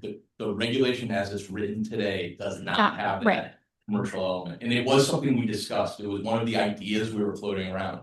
And in fact, the first draft of the regulation had a very small commercial element. The problem we had with it and why we ultimately did not include it in the draft for you is, again, open space common interest communities are allowed in your single family residential zones. And we talked about like having commercial spaces that were for residents only. And that doesn't work. It would have to be open to the general public. You couldn't run a coffee shop. Sure. But then you have the issue of traffic and commercial uses in primarily single family neighborhoods. And in some places, it might work. Some places on major roadways, perhaps Right. our project, for example, it might be appropriate. In other places, it could be really inappropriate. And it could actually become the kind of thing that would kill a project. It would actually, if you required it, it would really create a problem, or it would create a concern that you were trying to sort of find a way to build commercial in a single family zone, that this was sort of a wolf in sheep's clothing. And we were concerned how that might be perceived. We also started looking at like, well, how big of a space would you need? You know, what would be viable? So we started talking about, 2,500, 3,000 square feet, to get a critical mass for a space. Well, you start looking at, well, what does that mean? Like, how big is that? A lot of the small convenience stores in this town are that size. So you now potentially allowed somebody to open a Henny Penny at the entrance to their open space, common interest community. And we just felt it was going to create so many problems that we'd be focused on that and not the value of the project itself. We still think there might be some value in that kind of design. It might be something we want to revisit in the future, but we think that needs a lot more careful thought, because it's just like you said, you now have commercial standards built into it. Things like EV charging, commercial lighting, and security at night. You've got issues with traffic coming in and out at different times. From our perspective, it became such a headache. It was starting to overshadow everything else we were doing. So we pulled away from that at this point. We're not proposing that at this time. I'd be interested in seeing flexibility options maybe for other developers. I think depending on the size of the development, such as the size of yours, there might be an opportunity there. I don't think I want to exclude Right. putting that much housing someplace. Yeah. They need a convenience store. We have food deserts everywhere on the east side of town. And We certainly could go back to the permitted uses. And just like we said, the P and Z could approve the multifamily 3-unit buildings. They could approve accessory dwelling units. They could approve some small scale retail. We could put language in there. It doesn't mean we have to propose it. It doesn't mean it belongs in every proposal. Correct. But there might be a time and place where it makes sense. And if that was something the commission wanted us to look at, be happy to revisit it. And we'll try to, create a standard that gives you ultimate discretion to be like, that doesn't work in this location. You can't do that. But we don't want it ever to be that the tail wags the dog. It shouldn't be that the open space common interest community allows somebody to build a Home Depot. That's not what this is about. Right. It would be something that would be small, it would be very accessory, incidental to the overall development, something to really serve the needs of the development and not be prominent. It would have to be sort of secondary to everything else. Right. I guess it's the use that would matter. I mean, if it was a pizza house. And I guess those questions are actually wrestling with. Right, yeah. I'm thinking about like organically how communities used to form, and you'd have your commercial on the first floor, second, and that to me is a style of living that I know is very in demand. Yeah. And so I wouldn't want to exclude the option from a developer who wanted to create something like that, especially on some of these larger parcels. We talk about, we have that, the sort of the old farmstead sort of at the entrance. Perfect opportunity to do something low impact, something very character consistent with the surrounding neighborhood, not a Henny Penny, nothing wrong with Henny Penny, but not that type of a development, but something that really fit into the overall scheme. Again, our biggest concern is translation when you take this and put it to another property. And so it would have to be written in a way that gave you the discretion to say, commercial use is just not going to this. Yeah. And once again, is that something that could be handled at a special permit? Yeah, exactly. And that's the value of Deb's suggestion to a special permit. Did this all come about, would this conversation come about because of the EV? Is that what we're talking about? No, EV was totally separate. I hijacked it, Mike. Yeah, I'm sorry. it's okay. I expected somebody to bring it up. Like for me, if I was gonna move, I would have to have that at my home. Yeah. I'm not necessarily the EV. Oh, yeah. I'm not necessarily, I think in the future, people aren't going to be going to Henny Penny to charge their car. Well, and there's a reason why EG puts it in all of their homes, Yeah. because they're fairly forward thinking, pretty sort of cutting edge with their designs. Understood. We'll work it in. It'll be a requirement at some level. We'll find a level that makes sense. Even if it's just the, you know, the wiring for that thing, and then it can be done, you know, somehow. Make ready kind of thing. Yeah, and even if it's not in the individual units, even if you had a charging station like in the common areas, like if you had a clubhouse or a community room, and we had a bunch of like a bank of spaces in that area, that meet your need as well, would that be okay? I guess so long as, I guess it's the distances that people don't want to, you know. It has to be convenient. Oh, no, it's Well, only so free. I guess Well, it doesn't need to be free. It just needs to I be. hate to be a bit of a devil's advocate here, but these units are going to be privately owned. Yes. So what stops the private owner from paying an electrician to come hook up an EV for them if they want it? I think the only reason they wouldn't be able to It is if the common interest community prohibited them from doing that. I don't And see why that would being they? An issue as long as they're paying. Well, I mean, the thing is that it does make it a lot easier to, if the wires are already in place or something Sure. like that, and you're not having to break into the panel, break into, you know, trench somewhere or something like that afterwards, so. I think we can get language to meet your needs on that issue. Just really quickly, I'm now on the following page. Drainage plans have to, proper drainage between lots and between structures. Theoretically, you could have multiple lots within a common interest community, but that's not likely. But bottom line is we got to have proper drainage throughout the project. Makes perfect sense. Grading plans should minimize elevation change, work with the land, minimize the need for retaining walls. Design visibility, this is lifted right from the open space subdivision requirements. We want interior doorways to be wide enough for unobstructed openings. We want accessible means of egress to allow for ADA accessibility, and the same thing with bathrooms as well. In terms of signage, we want to make sure Deb had asked that we add a reference in, because common interest open space communities aren't something in the regulations, that your residential sign standards apply to them for signage within these communities. And then common area maintenance, we're required to implement a mechanism to ensure the continued care and maintenance of private open space lands. We might want to include that to say common use lands based on the changes we talked about before. We also in here say public open space lands may be deeded to the Groton, shall be deeded to the town of Groton. We'll add some additional flexibility on that issue. But the bottom line here is that the declaration that's required by state law for a common interest community requires the common areas to be maintained by the association. So it's through the declaration that the maintenance of common areas and amenities will be maintained. We'll have a legal document for that. Following page at 6611, just like the open space subdivision, there is a map that shows every approved subdivision. There'll be a map that shows every approved common interest community. And then we move into other related zoning changes, because if you touch one thing in the zoning regulation, there's a cascading effect. So we've inserted the definition of common interest community that's taken right from the general statutes. So it talks about what a common interest community is, what are the minimum requirements. And again, it talks about the declaration that has to be filed as well. And then it also refers back to chapter 828 of the general statutes.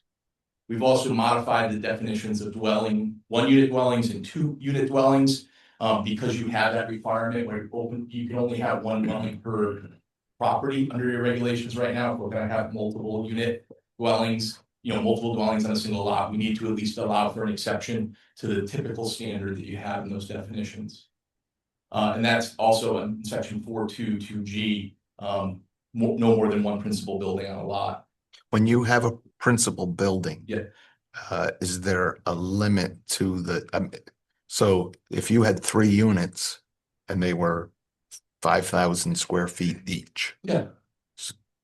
would that be something, so you would have one building then that would be 15,000 square feet? Is there any limit to how big this building can be? No, but it still has not written as square footage, but it still has to meet the architectural standards in terms of size, massing, designed to reflect a traditional neighborhood. So if somebody built if somebody proposed a 20,000 square foot mansion, that's not a traditional neighborhood development style. That doesn't meet the architectural definitions at all. It's totally out of line with what traditional neighborhood development is all about. Where do I find that? Is there like, is that the art part of the architectural standards that we're gonna? That is a traditional neighborhood design of single family homes. They're not mansions. So, I mean, could you have a 3,000 or 4,000 square foot house? Sure, but not something like a 20,000 square foot house. That's just out of line. And your special permit review would allow you to say, hey, that's completely out of line with the massing of the Groton community. Okay. We have a lot of this is just cleanup on the next pages. We add in, for example, just the term open space common interest communities into some of your your calculations as well.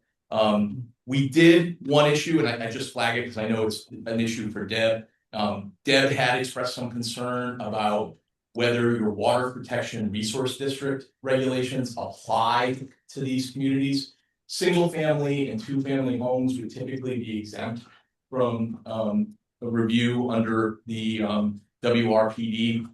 We're proposing under 6.4-4B that open space common interest communities are likewise exempt from the general performance standards because of the nature of the development. Yes, we have multiple units on a single lot, but they're still primarily 1 and 2 family dwellings. If this was something that was important to you, we could certainly change that. I know Deb expressed some concern that they want us to, at least show compliance with the Water Resource Protection District. On the map, you show properties that meet this 15 acre standard. Yeah, how many of them are? I'm just looking at it here, and there's there's 1 or 2 properties that are marked here that are. I didn't make the map, so I have to defer to Deb on that issue. Before you get to that, I think it's that your comment on WRPD was good, that they should at least have some sort of, let's see, Deb, Right. you'd be a better. Right, so the issue here is, a single family, a duplex subdivision with new roads, drainage also does not have to, Right. it doesn't touch the WRPD. Right. There's no requirements in the WRPD zoning regulations that will impact. Right. So this is without lots, essentially a single family, 2 family, 3 family subdivision. So I just want you guys to have that conversation. Maybe it is something that instead of just saying, yes, you have to comply with everything in certain sections in terms of drainage. Right, I think it'd be good to, stormwater see what's treatment, something like important. that. Yeah, So it's not the entire Right. section. tailor it. The Yeah. goal is to protect the Yeah. water, so, I mean, if we can protect the water, Yeah. then. And again, it's just a subject for discussion. Like Deb said, you could do a traditional subdivision and you don't have to apply for it. Yeah. But because we're doing it as a common interest community, now we're subject to it. So the question is that reasonable? If you want us to make sure that we comply with that, we're happy to work with you on trying to find some common ground on it. Well, we said we'll tailor make it, so, we would see. Deb, the what- question was, how many of these properties lie in the WRPD? That wasn't in the GIS. Test. Yes, where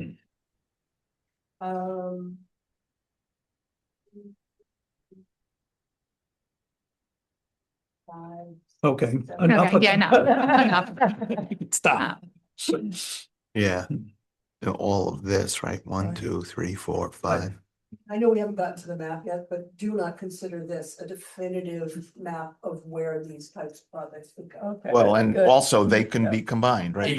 Something else can be, Like, exactly. Yeah. And that's the problem. Anytime I've done Yes, sort of floating zone regulations in the towns, the planner always produces these Yeah. maps, and I always warn people, hey, you could take a 7 acre lot and an 8 acre lot, or 15 1-acre lots and put them together, now you're Yeah. eligible, so Yeah. yeah, exactly. be aware of that. You can knock down buildings. This doesn't address any kind of environmental constraints that are on Right. these, and some of them have, Right, majority wetlands on it. Right. It's none of that. It was just to make sure that you're thinking about this regulation is not just for the property these folks are interested in. Yeah, that's really It important. could be applied throughout. Yeah, so I would be more comfortable having some of the, maybe all of it, but maybe some of the WRPD regulations. Yeah, Yep, right. Oh, it's not the. especially if you're removing a lot of that lawn space. Well, and you Yeah. don't know. And you don't know, but yeah. Well, I think the Which, other yeah, thing get rid of the too, you're lawns, but- working on 2 of these projects, right? On this map, you have 2 projects. I have one. I'm good. Oh, I thought you had Downs Patterson. I. Okay, I'm not trying to put words in. I'm not using this on that, but yes, I do represent, I represent a lot of people on here very often. I know you are. I'm here even, when I don't even know I'm here, I'm here. Being quoted, I don't even know. Right, but I think it'd be good to look at the projects you're doing and try to get those right, rather than worrying about all these other ones. Like one of them's Fairview, I don't understand why, but we can talk about this later. Yeah, but I think we might want to close our focus up until we get beyond implementation, maybe of a couple projects. It's just a thought. Yeah. Takes a long time. Make sure it Oh, works. this Cycle, people come up with projects and. For every 100 I hear about, I bring 10 to permitting, and every out of those 10, 1 gets built, and it usually takes. Me a year to get the approval, and then maybe they break ground 24 months later. That's how it works. Yeah. It's I thought, yeah. a strange game, and it takes the timetables are way out. Oh, yeah, much higher hit rate than that. It's I'm wrong. no, that's reality. Mm. Thousands. Hmm. So and again, finally, on the very last page, just we're just again more cleanup. Again, this is permitted by the special permit with conditions, and then just sort of clean up sort of text, indexes and tables of contents changes and things like that. I want to thank you for taking the time for us tonight, because I think the dialogue, at least from my perspective, was really valuable, and everything that was brought up is all I think workable, and we can definitely go back and see what we can do to make modifications, put something together for your consideration that's responsive and thoughtful. Right. So, but again, you guys are great to work with, and really do appreciate the time. Appreciate it. Appreciate Thank you. it. Thanks for your kind words. Thank you. Hi. Yeah, a couple- Yeah, I have a question. Yeah. Well, why, so you're proposing on an 80-acre lot. Why were you thinking to go down to 15? Because my tool is not just for my clients. I get it. The tool is Yeah, for this okay. community, and I understand that you're wrestling with a lot of issues with housing in this community, and if I can put a tool in your toolbox that other developers and other attorneys can use and make great projects, then I'm gonna do that. Okay. You had a little detail in there that you kind of threw out and said, oh, don't want any front-loaded garages. I don't know if that belongs in this. And I say that just because I think that's very site-specific. Well, it doesn't say we're not gonna do front-loaded garages, just that if we have a front-loaded garage, we can't protrude beyond the front. Oh, okay, all right, And, okay. and where possible, we are encouraging All right. side and Yeah. rear loaded garages. And as it because- turns out, side-load garages, it widens your lot, well, your perceived lots tremendously. We've got some really interesting designs though for the rear loaded ones off the alleyways. I don't know if you remember that. in the presentation. Well, the rear you can Really do. neat. Oh, Well, yeah. actually, I was going to mention, because I'm thinking of the nearest, the behind the Navy Lodge. There's a neighborhood up on top of the hill. Now, it's a rental community, Yes, but it's all single family and duplex homes mixed together. yes. And behind the center of it, I don't know if you guys are familiar with this, but it's a boulevard backyard. Yes, So it kind of, it meets this definition in most cases. It's got half of the homes have back garages off of the driveway, a wonderful driveway, which has a green space between the two driveways. And around the outside, it all looks. there's elements that, to me, that still reflects a lot of tract housing design. Oh, but that there's actually does. elements of that can Yeah. be put into a really creative design that I think is the kind of thing that we want to do. So Yeah. This is very much like, I call Mr. Potato Head architecture. Stick things on and say, oh, now it's different, and it's not different. When I know this is a bad subject, but how can we avoid not having a block of these get bought up by so-and-so LLC? So, That's what the HOA is for. What? Well, Maybe.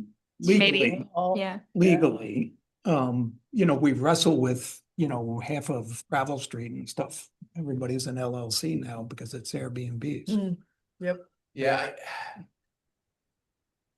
I'll be a little bit careful of what I say here. There are common interests. You can't force that issue. I'll say that.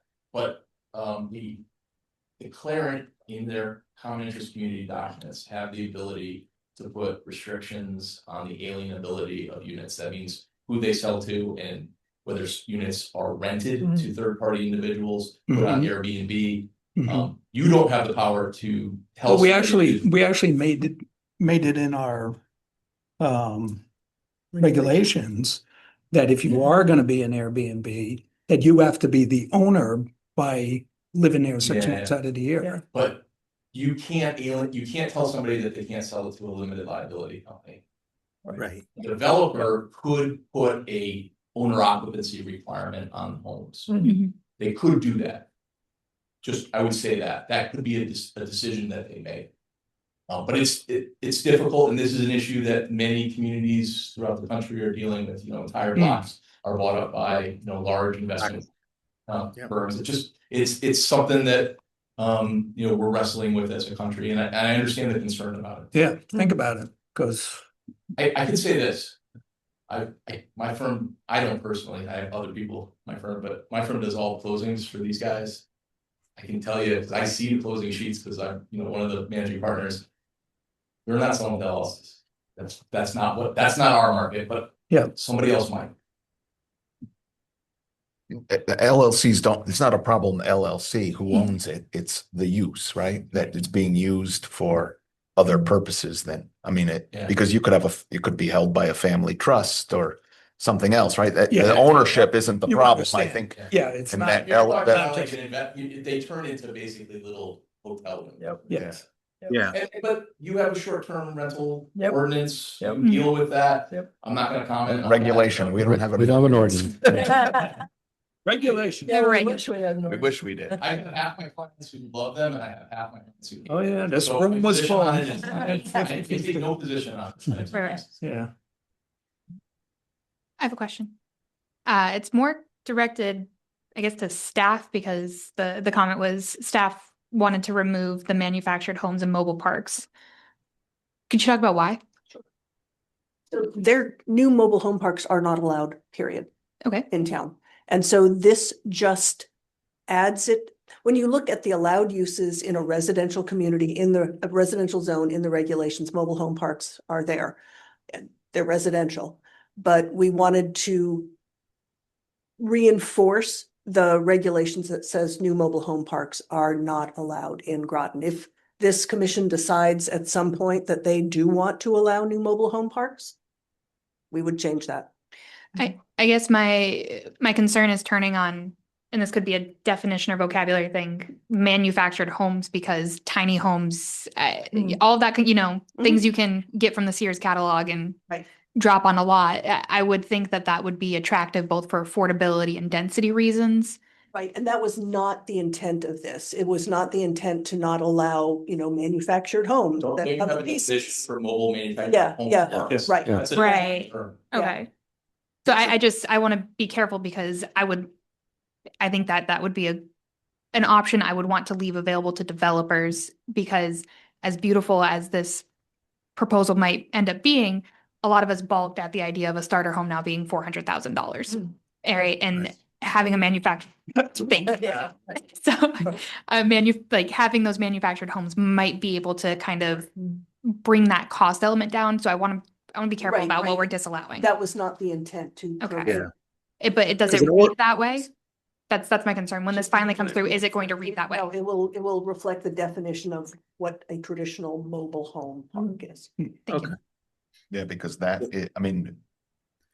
houses that are built in a factory Exactly. somewhere, right? Yep. Or isn't Fieldcrest's Deerfield. Deerfield, is Deerfield, that that's designed as, or was It's called, all- yeah. Yeah, And that's actually referenced in your open space. Yeah. Yeah, that's certainly not the intent of it. In fact, I think those are really cool ideas. If somebody could ever put something like that together, that'd be a great project. Yeah. Yeah, Kevin?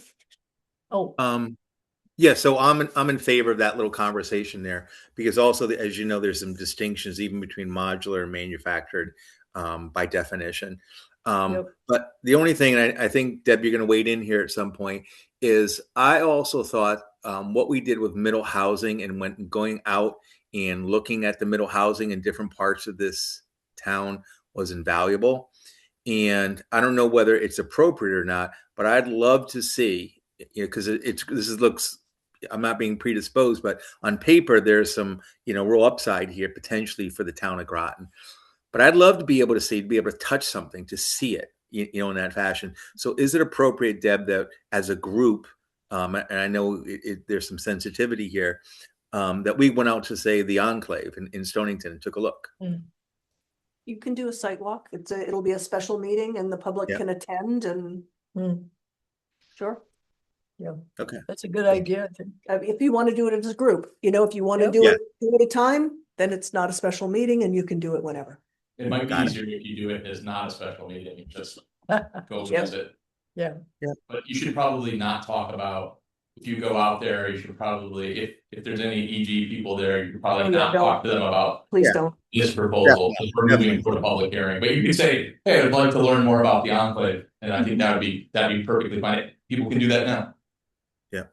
I'd be happy to coordinate that if through your planner's office. Great. Yeah. Yeah. Sounds like maybe as individuals, it's better even just to take a look at it. So, thank you. Good. Back to Thank you for your time Okay, tonight. thank you. Thank you. very much. Great. All right. Next, let's see. So before we move on, anybody have any questions about the map? I want to emphasize that is not a definitive map of where this type of community could go. Yes. It is just a first take on what properties meet 15 acres. They're not open space. They have the availability to connect on sewer and they're in the R, RU or RS zones. Period. It's not to say that you can't knock something down and build this if it's on 15 acres, or you can't combine lots to make it 15 acres. It does not take into account any wetlands or steep slopes or any other environmental constraints.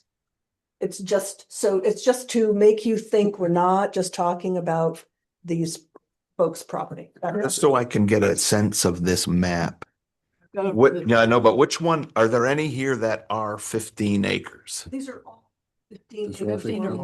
more. Or more, but are there any that are Well, like this one- close to Yeah, 15? this I'm one- just trying to get a sense of what This one down here is that pretty one close. in the, But like by Fairview the- and Mary Morrison, why would they be on the map? Because they one have day they- developable area. That's their. But Fairview, even with Fairview's ongoing.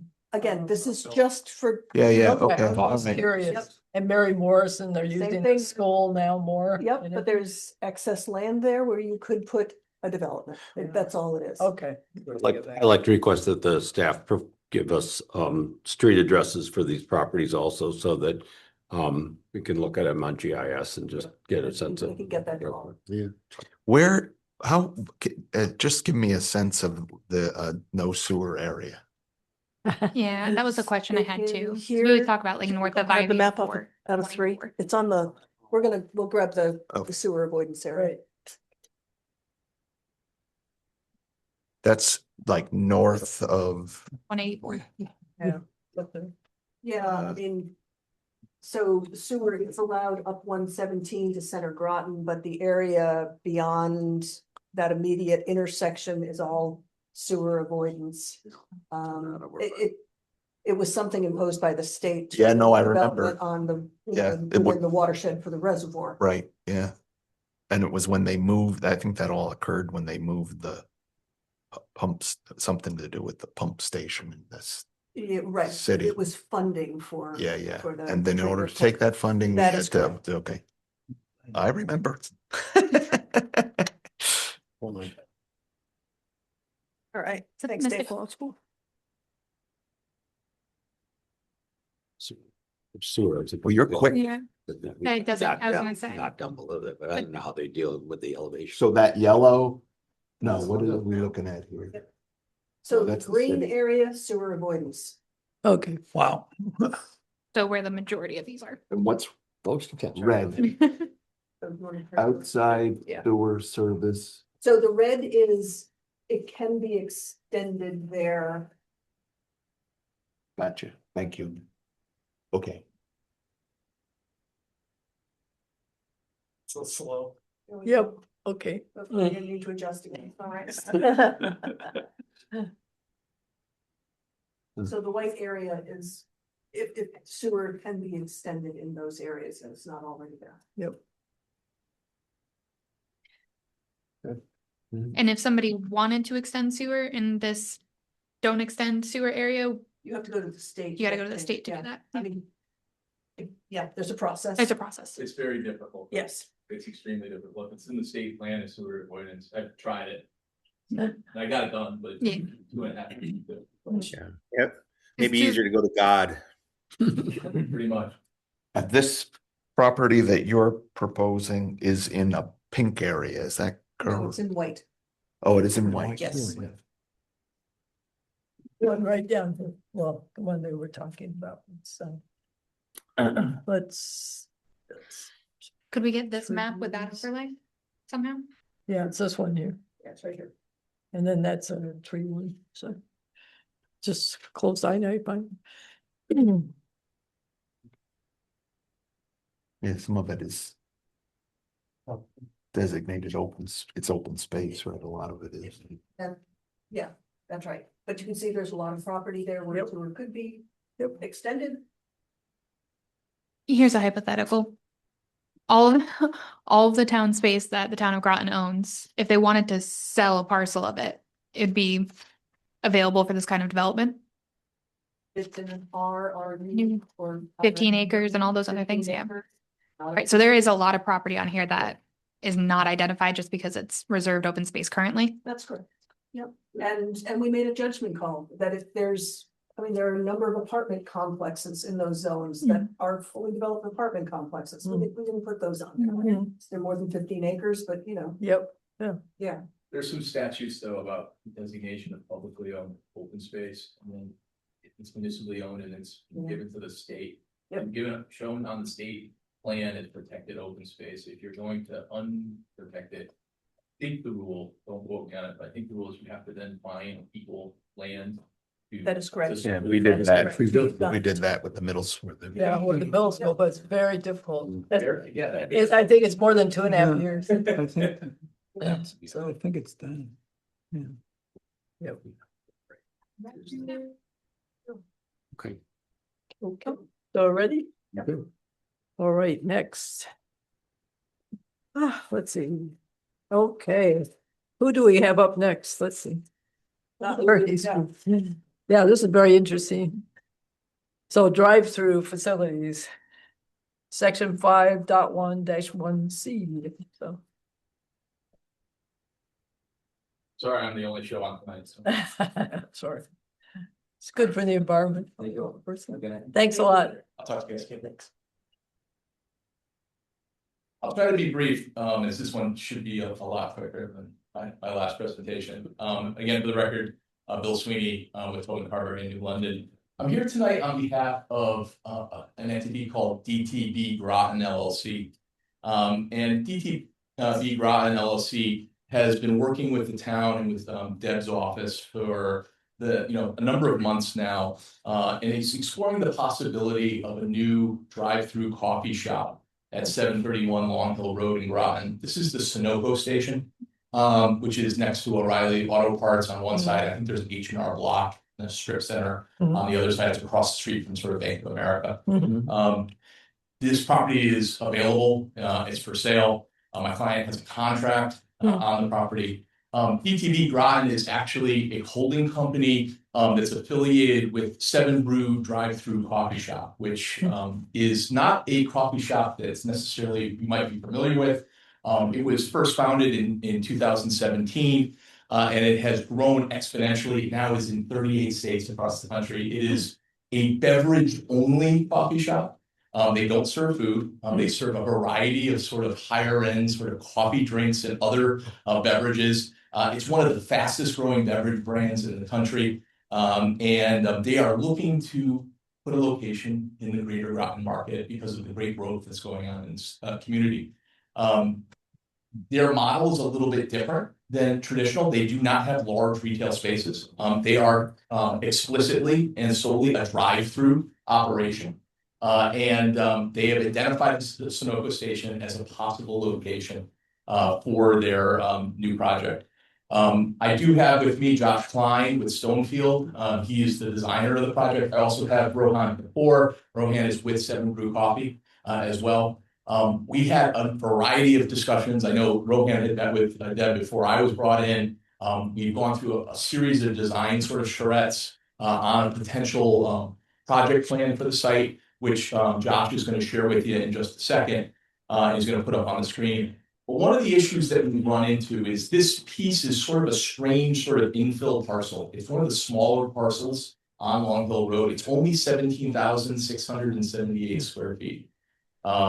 So the minimum lot size in the underlying MTC zone is 10,000 feet. So it's well in excess of the minimum lot size. But again, it's only just a little bit under 18,000 square feet. You're going to see a plan that we have for it, and we'll describe how it works. But the problem that we've run into is that you have a requirement in your drive-through facilities regulation, which is codified at 5.1-1C. And it says that restaurants within the mixed-use town center district, or MTC district, require a minimum lot size of 20,000 square feet, not 10,000, which is the minimum lot size. It's a little bit odd, though, because you can have a retail drive-through or you can have a service drive-through in the same zone, and there is no minimum lot requirement. There's only for restaurants, and it's just 20,000 square feet. I know in the last workshops, I talked about sort of the arbitrariness sometimes of regulations. We pick a number because it sort of feels right at the time. But we have an issue here on this project. When you think about it, when you have a minimum lot size of 10,000 square feet, doubling the lot size just because you have a drive-through, from our perspective, is arbitrary, especially when there are so many other provisions that already apply to drive-throughs. You have a whole section of your regulations, and we're going to demonstrate we meet every other requirement of your drive-through regulations, just not the minimum lot size.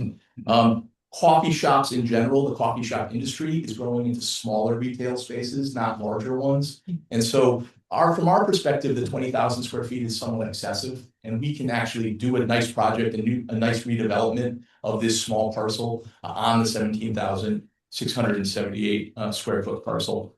So what we'd like to do, we did talk with staff. We met with Tom Zanarini, who's the staff to the Zoning Board of Appeals, on the possibility of a variance. Tom was not inclined to be overly supportive of that. And so it was suggested that before we go any further, and before my client spends any additional time, to come and have a discussion with the town, show them the plan, talk a little bit about what they would hope to do, and see if there would be any openness on the commission to revisiting the 20,000 square foot lot minimum, and whether that could be reduced or eliminated at the discretion of the commission. Certainly, Seven Brew Coffee wants to work with the community. They think they have a nice spot, but we certainly don't want to have any type of an adversarial situation. So we just like to run the idea through with you and see what your feedback is, and if it's worthwhile pursuing a text amendment on this issue. So with that, I'd like to introduce Josh Klein with Stonefield. If you could share, all set. And Josh, if you could just introduce yourself and just go through the site plan quickly for the commission. Yeah, perfect. I can take it from here. Good evening, Josh Klein, Stonefield Engineering and Design, Site Civil and Traffic Engineer for the applicant. Excited to be here. I'll just kind of run through things quick. I think Bill did a nice job kind of touching on the kind of the brand and why we're excited to be here. So 38 different states, 7 brews in, for reference, they've opened 600 stores across the country. It's a really exciting brand, really exciting philosophy. They have a few already open in Connecticut, Vernon, Wallingford, Orange. They have 2 more that are coming within the next couple weeks. So excited for another opportunity to bring them to the community. So here's the site that we're talking about, existing gas station, 4 MPDs, 2 curb cuts. One of the curb cuts shares the intersection, and then there's the cross access with O'Reilly Auto Parts out the back. Just kind of popping over, this is our conceptual plan. Again, gas stations underneath. You have O'Reilly Auto Parts to the left-hand side of the page. To the right-hand side of the page is that strip center. Josh, this is Bill Sweeney. Can you zoom in on that picture? It's pretty hard to see on the screen here. Yep. Yeah, no Thanks. problem. How's that? Better. Better. Perfect. Perfect. And try one more touch. You can't see the There we road go. up above, but again, you have that intersection. So the proposed layout looks to kind of close the curb cut closest to the intersection, proposes a single kind of consolidated access point as far away from the intersection as possible. We maintain the cross access with the neighboring property. You can see kind of the Seven Brew structure in the middle. So it's a kind of a single structure which houses the employees and kind of the drink operation, and then a small refrigeration shed next door. We have the drive-through around the site. So as noted, we comply with all the other drive-through requirements, which includes kind of the stacking requirement as well. So we have kind of two stacking lanes. Both lanes are active. Employees kind of service both lanes. So total of 16 stacking spaces. Inside lanes 142 feet, outside lanes 190. As noted, the minimum lot side requirement is 20,000 square feet. The lot is just shy of 18,000 square feet, 17,678 square feet.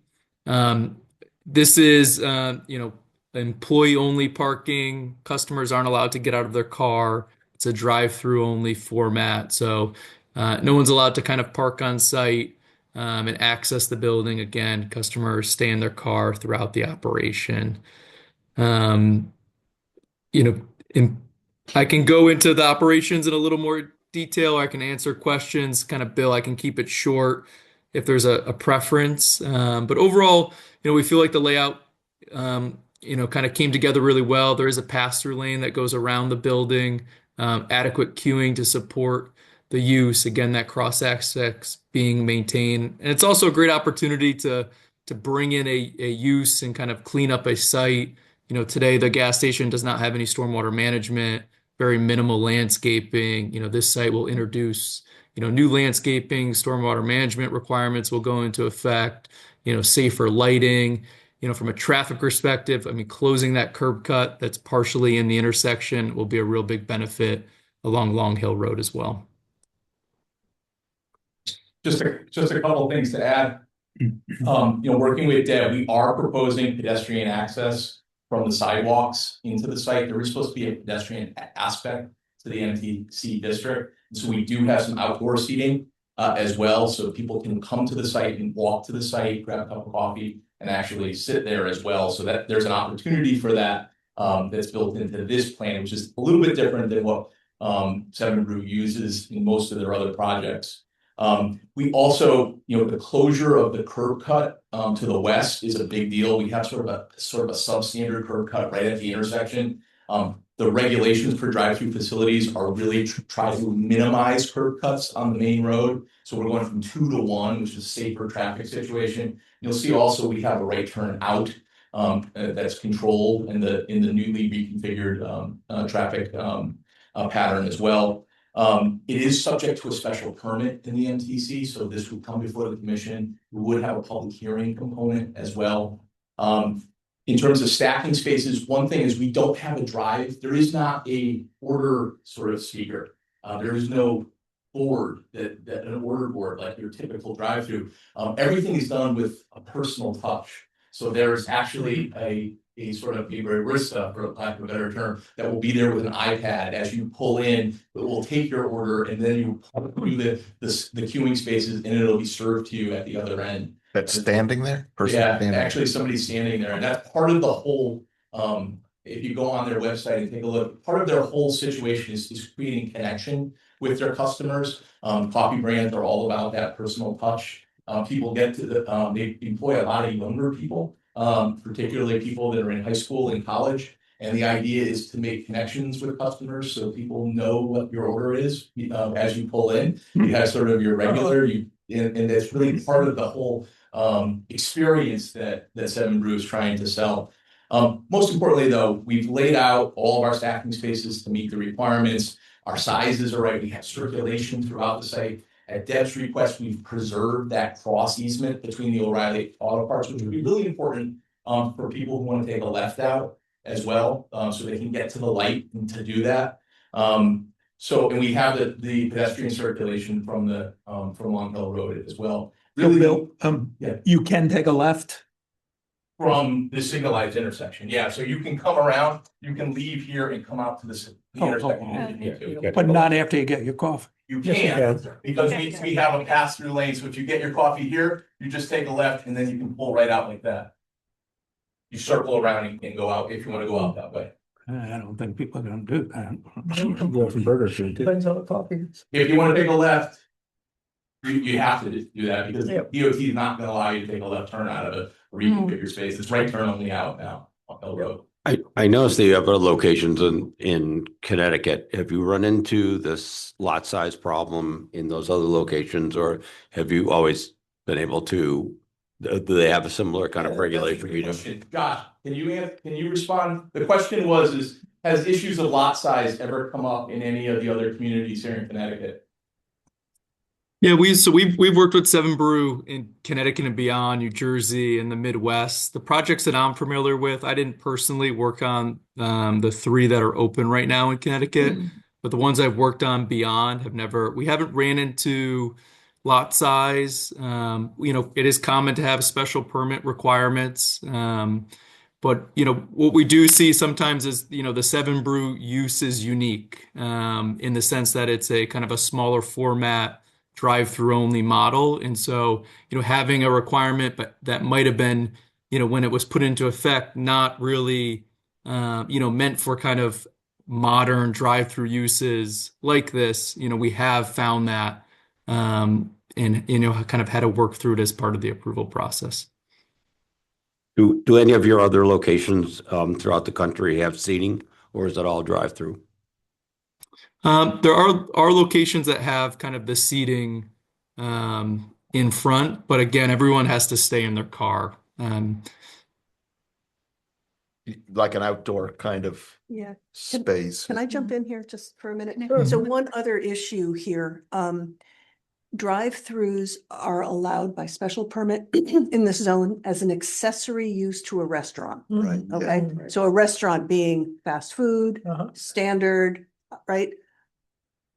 We have been having this conversation as to whether or not this is a restaurant that could have the accessory use of a drive-through. We haven't come to a conclusion with that yet. So that may be another issue here. Is a coffee spot defined in our regs? No, it's not. It's fast food, it's standard and. Are there Thank you. parking requirements for something? Yes, Yeah. Employees.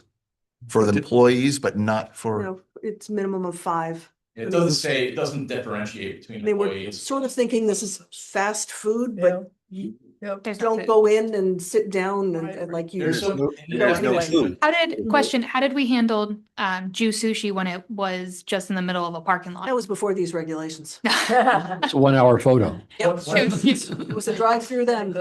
Yep. One of the things we looked at is the definition of fast food contemplates indoor seating. Yep. From my perspective, at least, it doesn't require it. But we talked with Deb, and there is a mention of seating. So one of the things we did was the original plan we had did not have any seating out front. So as a sort of a compromise, we added outdoor seating to provide seating at the restaurant premises.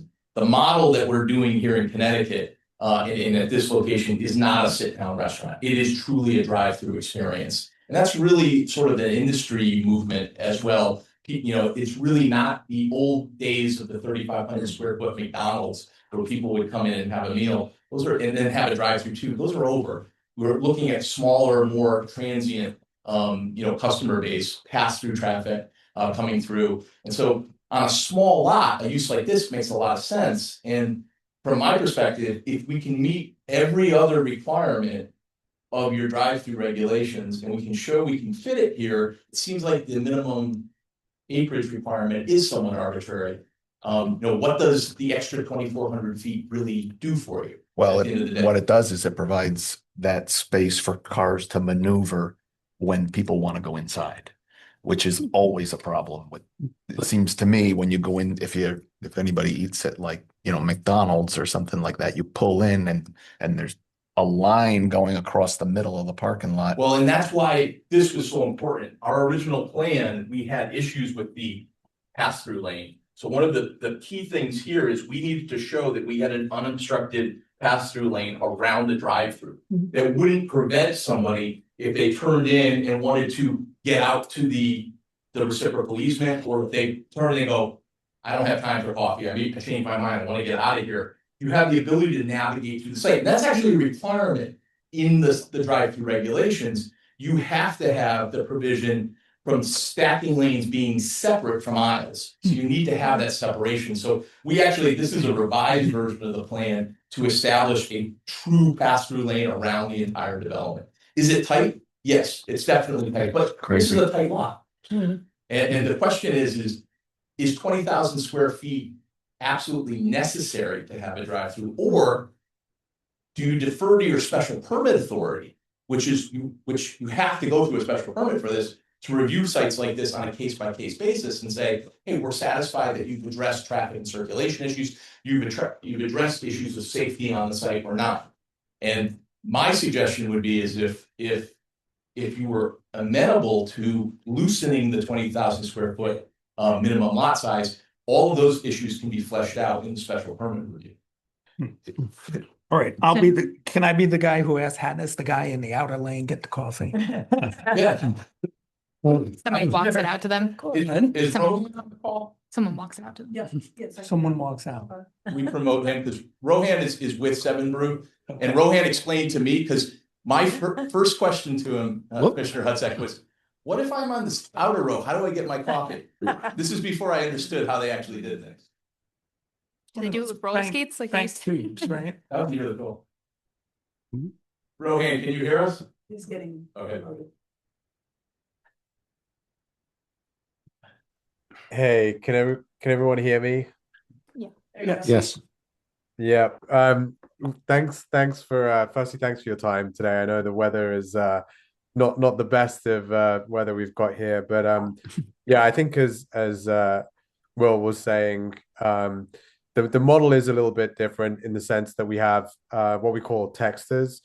So the staff come out. If anyone's kind of been to Chick-fil-A before, similar type of model where we have our texters come out, they take the orders on the iPad, and they kind of, those orders then get sent inside for making. So it's a slightly different model with Seven Brew. Again, I think Will did a really good job of summing up kind of who we are and why we think that texting interaction is important. But that's essentially how the orders get taken. Rohan, can you explain if you're in the outer stacking lane and somebody comes up and you give their order on the iPad and you pull to the last spot in the stacking lane, how is it that you get your Seven Brew brand beverage? How does it get delivered to you? Yeah, so the beverage, so once the order's been taken, more often than not, the cars pull forward to the side of the building where there's kind of a lane table, and there's a member of staff at the lane table that the beverage is actually brought from inside the building out to the lane table. So there's one lane table in that kind of lane one that's closest to the building. And there's another lane table underneath the canopy that's kind of where the stripe line is in the middle, kind of next to the building as well. So the drink gets actually brought out to the lane table to a staff member that's at that table. It then gets basically, cleaned up, straws are handed to you, and the staff hands the drink to the person. Now, if the cars, occasionally there'll be a few cars in the line, and if the drink's ready for, let's say, car 3, that's the third car back in the lane, the staff member at the lane table will actually take the drink, carry it to the car, hand it to the car, and then that third car can kind of exit out through the pass-through lane, and they can kind of get out the queue, which then obviously keeps the cars moving as well. Being hand delivered. Yeah, that's the long answer. Okay, so let me suggest some ideas here, because we're kind of back to the future here.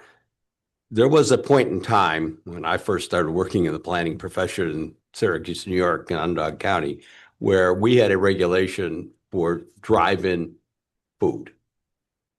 Because McDonald's and at that time Carol's and a couple other places were basically drive-ins. They were drive-ins. You didn't stop. You drove in, you got your food, and you left. And then Burger King arrived and said, well, that doesn't apply to us because we're going to be a sit-down restaurant. We'll drive through, but we're also going to be a sit-down. And so everybody then got rid of that regulation and went to fast food restaurants. It seems to me now that if in fact the industry is moving back towards more of a drive-in experience, that maybe rather than amending the regulations to reduce this for fast food restaurants, that you carve out a drive-in food service kind of regulation that says, okay, here's a section of the zoning law or planning law, zoning regulations that's going to be strictly for drive-in food. And if it's happening for coffee, and maybe it's going to happen for other things, where there's going to be smaller, mini-sized type of facilities that offer food in a quick turnaround. It's something you got to watch, particularly around issues of traffic, because again, the question becomes, what generates the most traffic? When things are going through like this, it generates a lot more traffic than if somebody sits down for 15 minutes at McDonald's.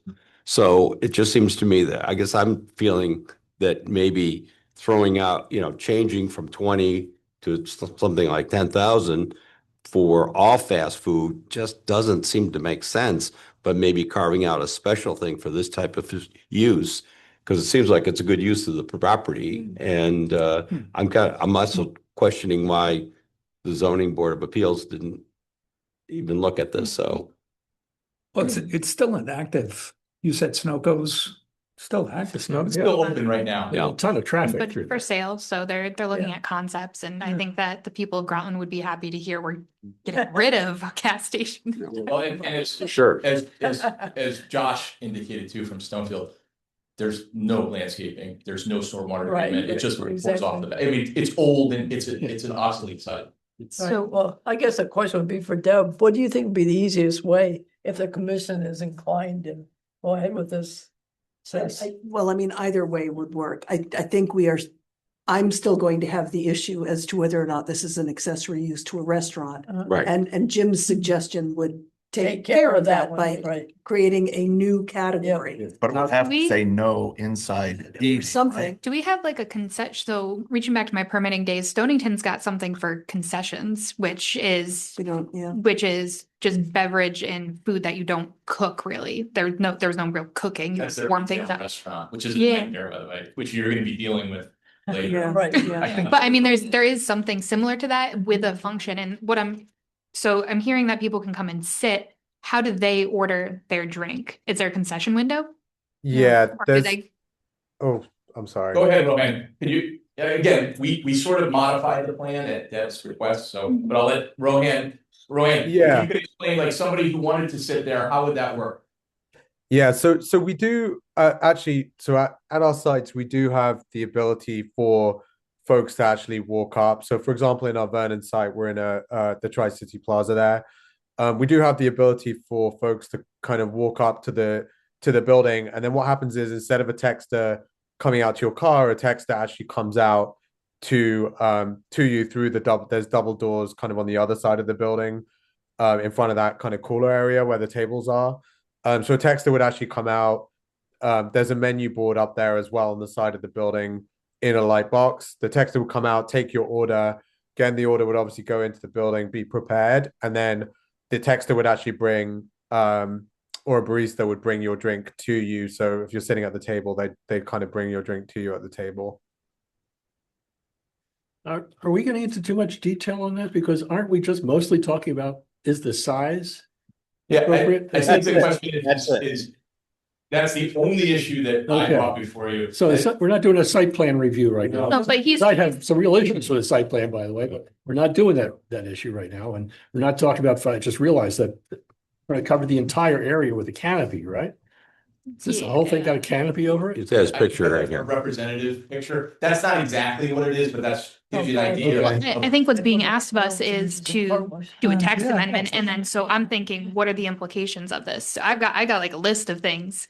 You know, if there's concession windows, if we're trying to increase pedestrian activity and decrease car dependency in this area, the design is going to have to be pedestrian inviting, and it's not just a matter of throwing a picnic table out, because who the hell is going to want to sit at a picnic table right next to that road unless there's some serious kind of buffering, but still you know what I mean? It's more than just, is the site big enough or almost big enough?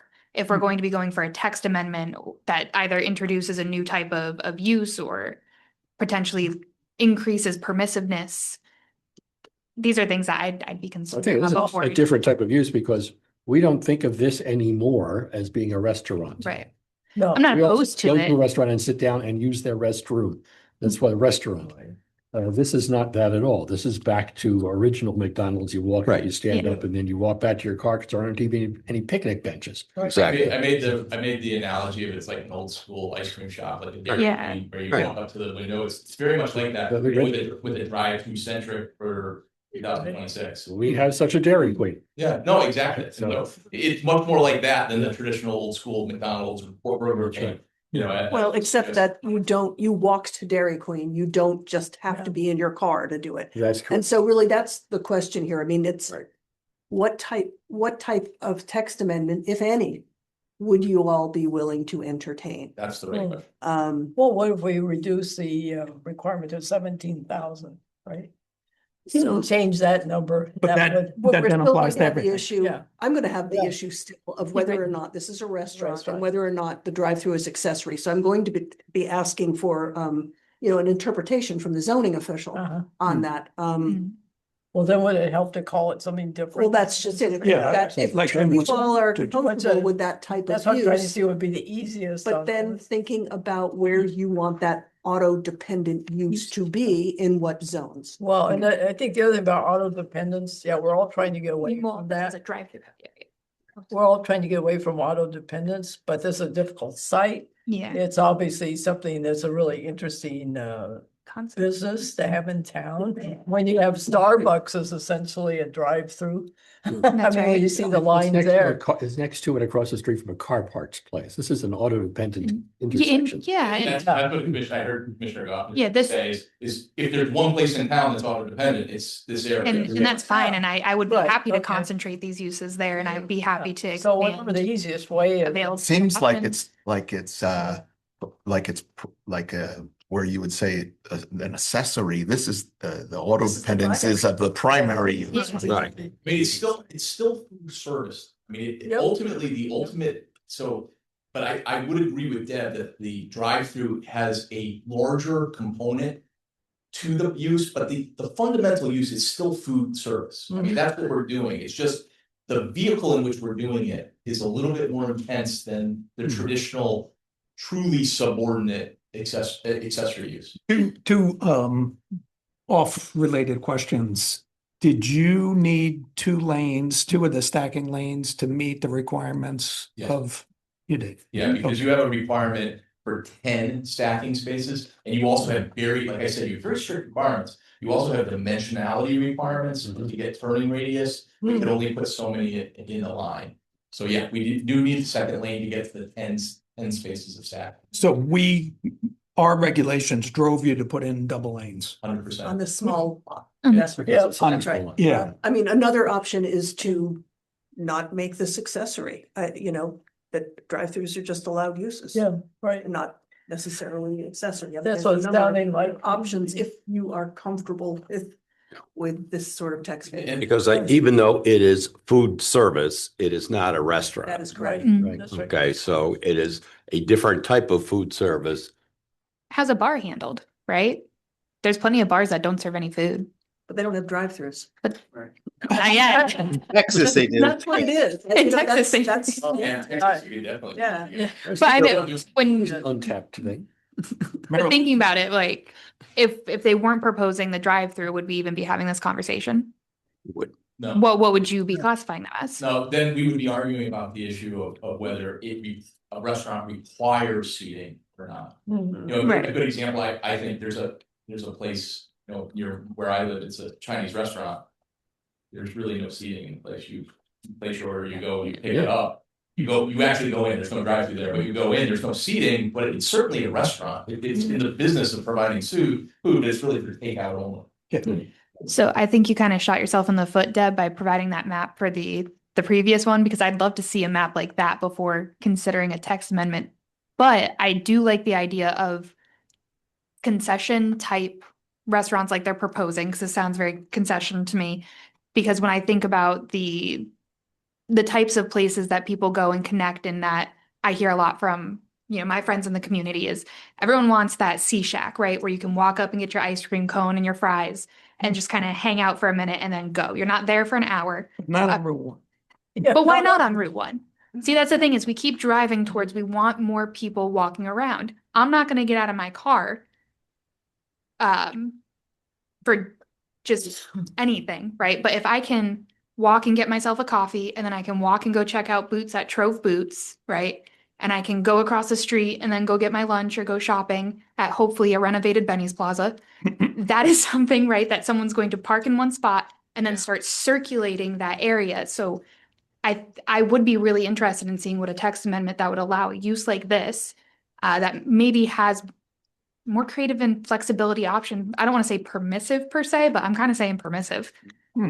Right. And if the industry if we can get more options here by being more permissive on a drive-through element, because people just don't want to get out of their cars because they're just so busy. Okay, fine. But if it's how it starts to get more businesses there and more options, because I don't go to Dunkin' Donuts and I'm so heartbroken that Social Cafe failed in this very same location. But I think part of the reason they failed is because you had to drive up, get out of your car and go inside. And that's just not what people do in that area at this moment. The way I'm looking at this site, that could start to cultivate some of that community use. It's not an either or, it's a and both. And I like that. And I'd be very open to seeing text amendment like that. I look at this and say, I mean, the exercise that your designer did was a test fit to see if this thing would fit. Right. I looked at it and said, it's on the fringe of saying it doesn't quite fit. So this is a different part of it. But if you could have made it fit, well, I think I'd have to say, well, then, okay. I don't see any harm in the size of it being. I mean, I look at it, that's why I say site plan is that your radii requires cars to have all four wheels turn and some other things that I don't think really fit. Maybe in practice, those two lanes aren't as controlled as they might actually be. And maybe it really does work. Frankly, it also looks like your two lanes of after you take an order go directly into the lane of incoming people, which would be a disaster. So in fact, that doesn't work. And is that a product of the size of the lot? No, that part's a product of where the entrance to it is. And trying to get the entrances far away from the intersection as possible. But and in doing so, created a conflict that we actually didn't permit in another place. And this one's worse. This one actually puts a perfect collision situation. If it's successful, we might as well post a policeman there. But I don't know if that's very specific to this lot. If you needed to, in order to do a new facility, move that driveway all that far out, which was what was the oil change place. Yeah. And right. in the end, they said, well, you can move it back a little. Say, so you can move it back a little. That's okay. Just didn't ask. And that might be what's needed here. So I don't know if that's a function of the size of it. And if it's not, then I don't have a problem with the size. I think trying to squeeze it into the size is incredibly problematic, but that's your designer's problem to try to do. Well, and I think part of the challenge that we have is we wanted to meet the other 26 requirements of your drive-through. We wanted to demonstrate that we could show you a plan that on paper meets every requirement except for minimum lot size, which we have no control over. Right. We can't control that. I guess the question is, I think Deb sort of framed it. The first question is are you interested in entertaining Seven Brew at this site and continuing the discussion with them? That's the first question. And if you are, then are you interested in reducing the minimum lot size for a drive-through for all restaurants in the MTC? Or would you want to have a more focused one? I think as Commissioner Kadamus suggested is, why don't we try to kill two birds with one stone and just redefine this use and address it that way? And then it would have a 20,000 square foot size because it's a different use. in the same respect, though, I would ask the follow-up question is, if we were going to do a different use, and if we were going to have a different lot size, could we relax some of these other standards that might be in here that Right. might allow us, give us a little wiggle room to have some of these other concerns that Right. Commissioners Zod has raised? Yeah, and that's one of the things I was, thinking of, because when we have those queuing lanes, we're talking about going in and getting a meal sometime. Mm. And, Yeah. also it's McDonald's, billions and billions served. Right. So, maybe for this place, the queuing requirements wouldn't be as much. Because There's there's a little bit more room to address configuration and alignment. Just as like Kevin's got a question.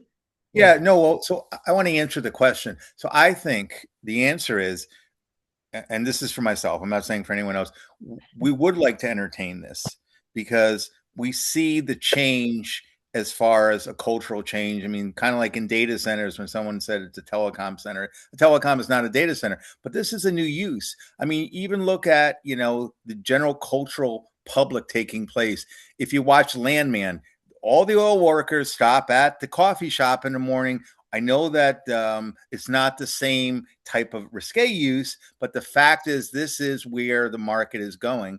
And so I think my approach would be, yes, I'd love to entertain them at this site if we can make it work. And it's under special permit, allows us a little bit of flexibility. So I'd love to move down that road, whether it's text amendment or some other approach as far as it's concerned. My thoughts. Okay, We do do you want both, to get a consensus on this idea? Does anyone have, is it, everyone Well, pretty much agree? people want to weigh. I mean, I would say that if the drive-through was the primary use and Or the only. that's well, I mean, No, there's a little walk-up surface. I think There it's is some kind of, I'm walk-up. thinking Dairy Queen next to Johnson's. And Yeah. it's hard in the summertime to go to Johnson's and not go to Dairy Queen. I mean, you could have food/beverage use that has a drive-through that may or may not have seating. Yeah. But the thing is But that the you're walking. primary source of food service is through the drive-through. Yeah. I mean, I can artfully craft it, but I think what you're talking about is define a new use and then define how that use interplays with your drive-through regulations and provide some flexibility to enhance the possibility for pedestrian access as well. Even though we recognize that maybe Long Hill Road is not a pedestrian mecca right now, but it could be, and this could be a catalyst for it. I think we could write that into a regulation. It would give flexibility not only for us, but it could, there's going to be other redevelopment along that corridor. There's a lot of tired properties that need to be redeveloped. When I look at the Does map, any of your clients have any data This on one. queuing too, at their Pizza facility? Palace. Yeah, It's a small that we can Oh, no, kind that's of lean on That's not even, that's and the say you lot don't need for as the many stacking? bank. that's a great point. Rohan, Yeah. you don't That's you don't have to answer this question in detail right now, but if I work with you, do you have from other facilities, maybe Josh too, from other facilities, do you have sort of average queuing for these types of operations? Can you anticipate how many people you'll have in a queue at different times of the day? Do you have that data available? Yeah, I mean, I'm sure we could get something together in that regard. Yeah, Josh, I know we obviously on the traffic side we have a lot of information, but do you maybe want to answer that Yeah, question? I can add. We have peak queuing data and data for facilities kind of across the Northeast. So, something that might help. I'll hit it quick. I mean, average wait time is about 3 to 3.5 minutes. So very quick. Right? You're not ordering, 3 burgers, McChicken fries. So you're in and out very quick. In some studies, we're seeing 12 to 14 as like a peak in terms of queuing. So this site can support 17 spaces with additional spaces kind of in the turn in. Yeah, that would So be the interest. I mean, Yeah. you said right yeah, now. definitely something to look at. And then, at a hearing on a text amendment, I can provide that as evidence of the basis for those numbers. So, Yeah, and then that opens up, if we don't need all those queuing lanes, then that And opens up. it would change the Yeah. parking calculations as well. So it might open up space to address Commissioner Zod's concerns Yeah. about just sort of room to stretch. And then going in that direction, just because I guess I'm just don't understand what the implications are to going down below 20. It was a good reason why people put 20. Maybe it was arbitrary, but it was a reason. And if you start saying, well, okay, we're going to change that for everything, then who knows what the implications are for And that. So- how And many? I'm not a lots fan. are- I like your proposal of creating a separate, I think it was Commissioner Davis's idea, but I understand it and I appreciate it. yeah, And if that's something, it's the will of the commission for me to go down that road, I'll discuss that with my client and see if we can put something together that makes sense to do. Seems like it's the cleanest way to do it. And it would also put it sort of resolve any concerns Deb has going forward on whether or not there's supposed to be seating in the restaurant or not. and then Maybe. with data supporting it, you can say, for this particular thing, we don't need as many queuing spots. And hopefully, like I've said a couple times tonight, hopefully it adds a new tool to your toolbox where other people can use it and there could attract other users other than, That's right. drive-through coffee shops. Sushi. for example. Sushi. No. Right up Right. sushi. We used to have that. Yep,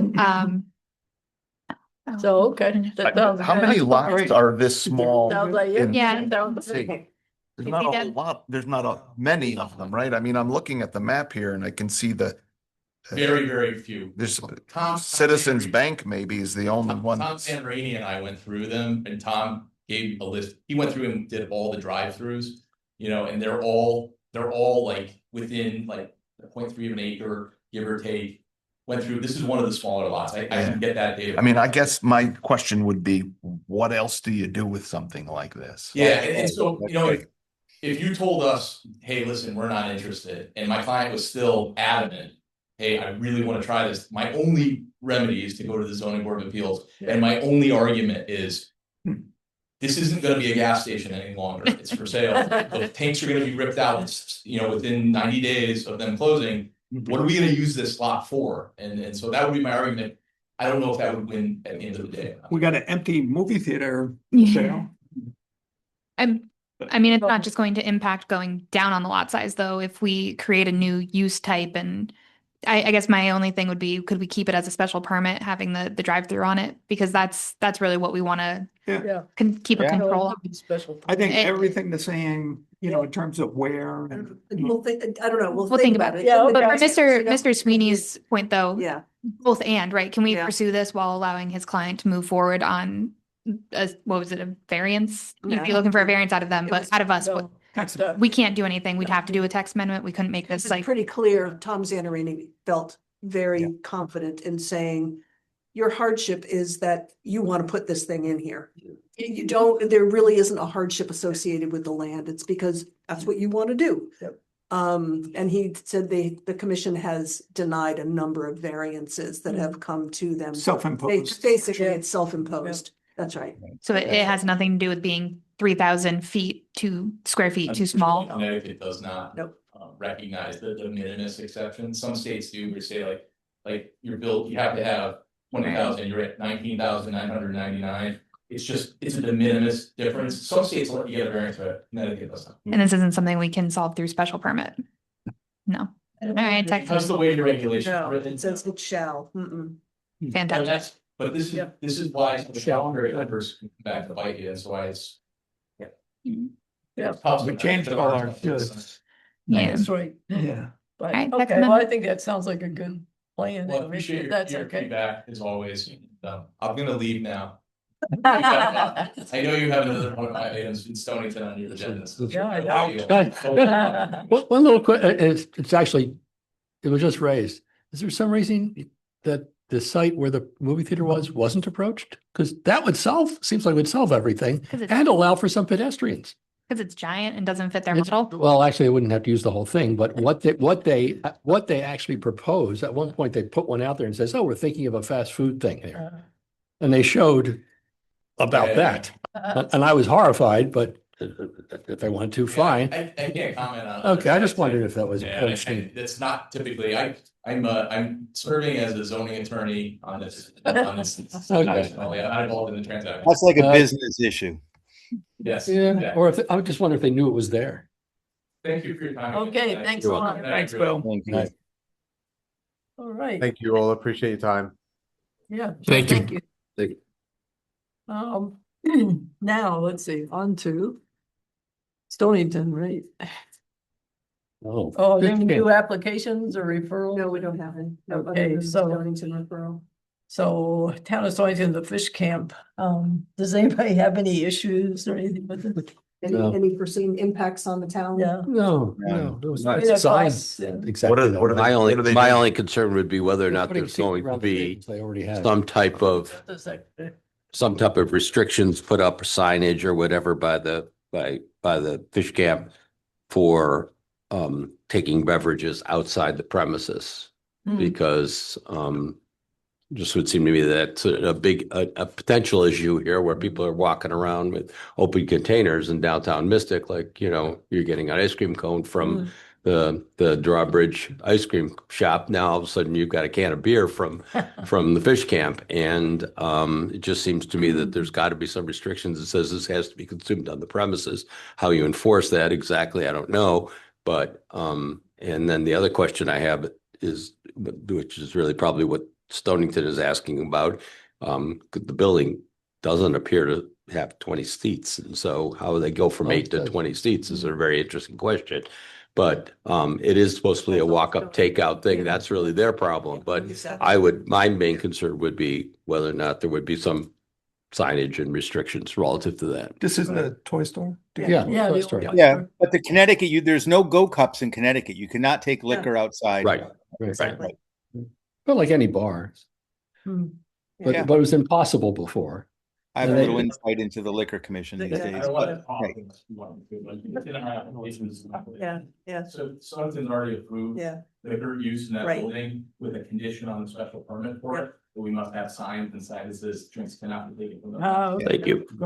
perfect. The only reason here is that the state liquor commission wouldn't give us a cafe permit Right. because of the retail restaurant rule that says you can only have 8 spots, and a liquor agent actually counted the spot and said, state law requires a restaurant permit to have 20 seats. We don't want 20 seats. We have to add 20 seats if we want liquor. Because we're not eligible to a cafe, because the ownership group also owns the Whalers Inn. Can't own a hotel liquor permit and a cafe. Right. in the state of Connecticut, but you can own a restaurant permit and a hotel permit. Yeah. So those are the kind of things I deal with. And that's why you're an attorney. Thank you. Thanks. Better thee than me. That's my question. Okay, so don't comment. No, okay. No comment. Good. All right, then. Now, let's see. Report of chair. I'll save this for another time. I have a map. When I was cleaning my office, I found bullet playgrounds in the town of Groton. And I think it's quite interesting. And also there's some good news on use of the playgrounds. So next time I'll get my sheet out and stuff like that and bring the map. And the other thing, I'll give an update on the buses too. So happy to see that more people are starting to realize that there's robo taxi type services probably in there coming soon. And there's certainly that van type service where you could call them up and get your places. But that was actually, they didn't have enough riders to make it work. I think it was up towards Norwich, so one of those towns up there. So not a good answer yet on that, but I think the the totally self-driving things are a good eventual in our 10-year horizon here of possibilities. So It's coming. yep, and I'd appreciate if everybody take a last look on what you have for the plan of conservation development and get any comments you might have in the next, what do we have, 5 hours on it? The next, if you could get them in this week, because we're trying to get a good draft nailed down, and then we'll probably get together. You'll be getting some emails probably on another proposed date, because we do have some things I think we have to discuss, including the map. And then a lot of the other things that Jeff didn't have a chance to get to. But it will be fairly quick. Yes, I we can have see to be Kevin's got his quick, hand up, so- But it will be, we're starting to count back from a May 14 hearing opening. Yep. And we need to have a complete document that goes out for referral at the very latest March 10th. Right. Which pushes us to, okay, we need the thing to review, we need the revisions and it's, yeah. So we will probably if you all want to meet, given that our meeting was canceled, last night, it will probably be within the next week. Jeff will probably be virtual, and we will ask you for times if, if you're not available at 6, are you available at 4? Right. It's like we need to That's what get we'd this like to thing do. done. Yeah. Get some, because we'd like everybody to be there, because it'll be the big deal. And here's a guy who's not here. Yes. Well, I'm Kevin? here. I'm here. Just to be clear. No, but have we moved to commissioner input? Because you just had, I thought Not we yet. said. Oh, we Okay, thank can now. Yeah, I'm finished. Thanks. Oh, okay. Yeah. So any So my only commissioners- point is this Friday, I don't know how many of you are attending, but we have Connecticut Clear Academy on land use on HB 8002, which should be a very interesting session. And it also includes 3 credits. Not that that matters, but I don't know how many of you are attending, but I know I will be. I am. What time is it? Well, it's a webinar, and I will tell you it's full. Oh, it Yeah. is, okay. Yeah. I hope. I signed up. 9:30 in the morning. Or 9 to 10:15 or something like 9:15, that. something like that. Yeah. Yep. That's all. Okay. Right, anybody else have any? I got a quick one. Is that the car wash with the disco lights? Yes. Well, that development to the right of it was also a commercial building.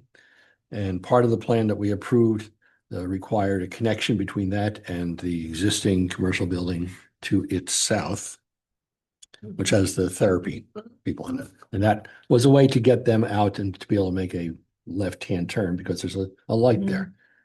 Well, apparently they never got the easement. No, and it wasn't a requirement that connection It be wasn't a made. No, requirement. It wasn't. It was showing it on the plan, and if the therapy place ever comes back in at that point, but there's no easement, that's correct. Oh, okay. Yeah. Because that, Yeah. I think we all expected it to be there. Right. And I just Nope, heard that it's just the- they'd actually put it through. Nope, if the therapy place comes back in, at that point, we will require them to do it, and then it's similar to what happened with Wendy's and the former Lazy Boy. Okay, We had to wait until the other guy came in with a new plan. okay. Good. Anybody else?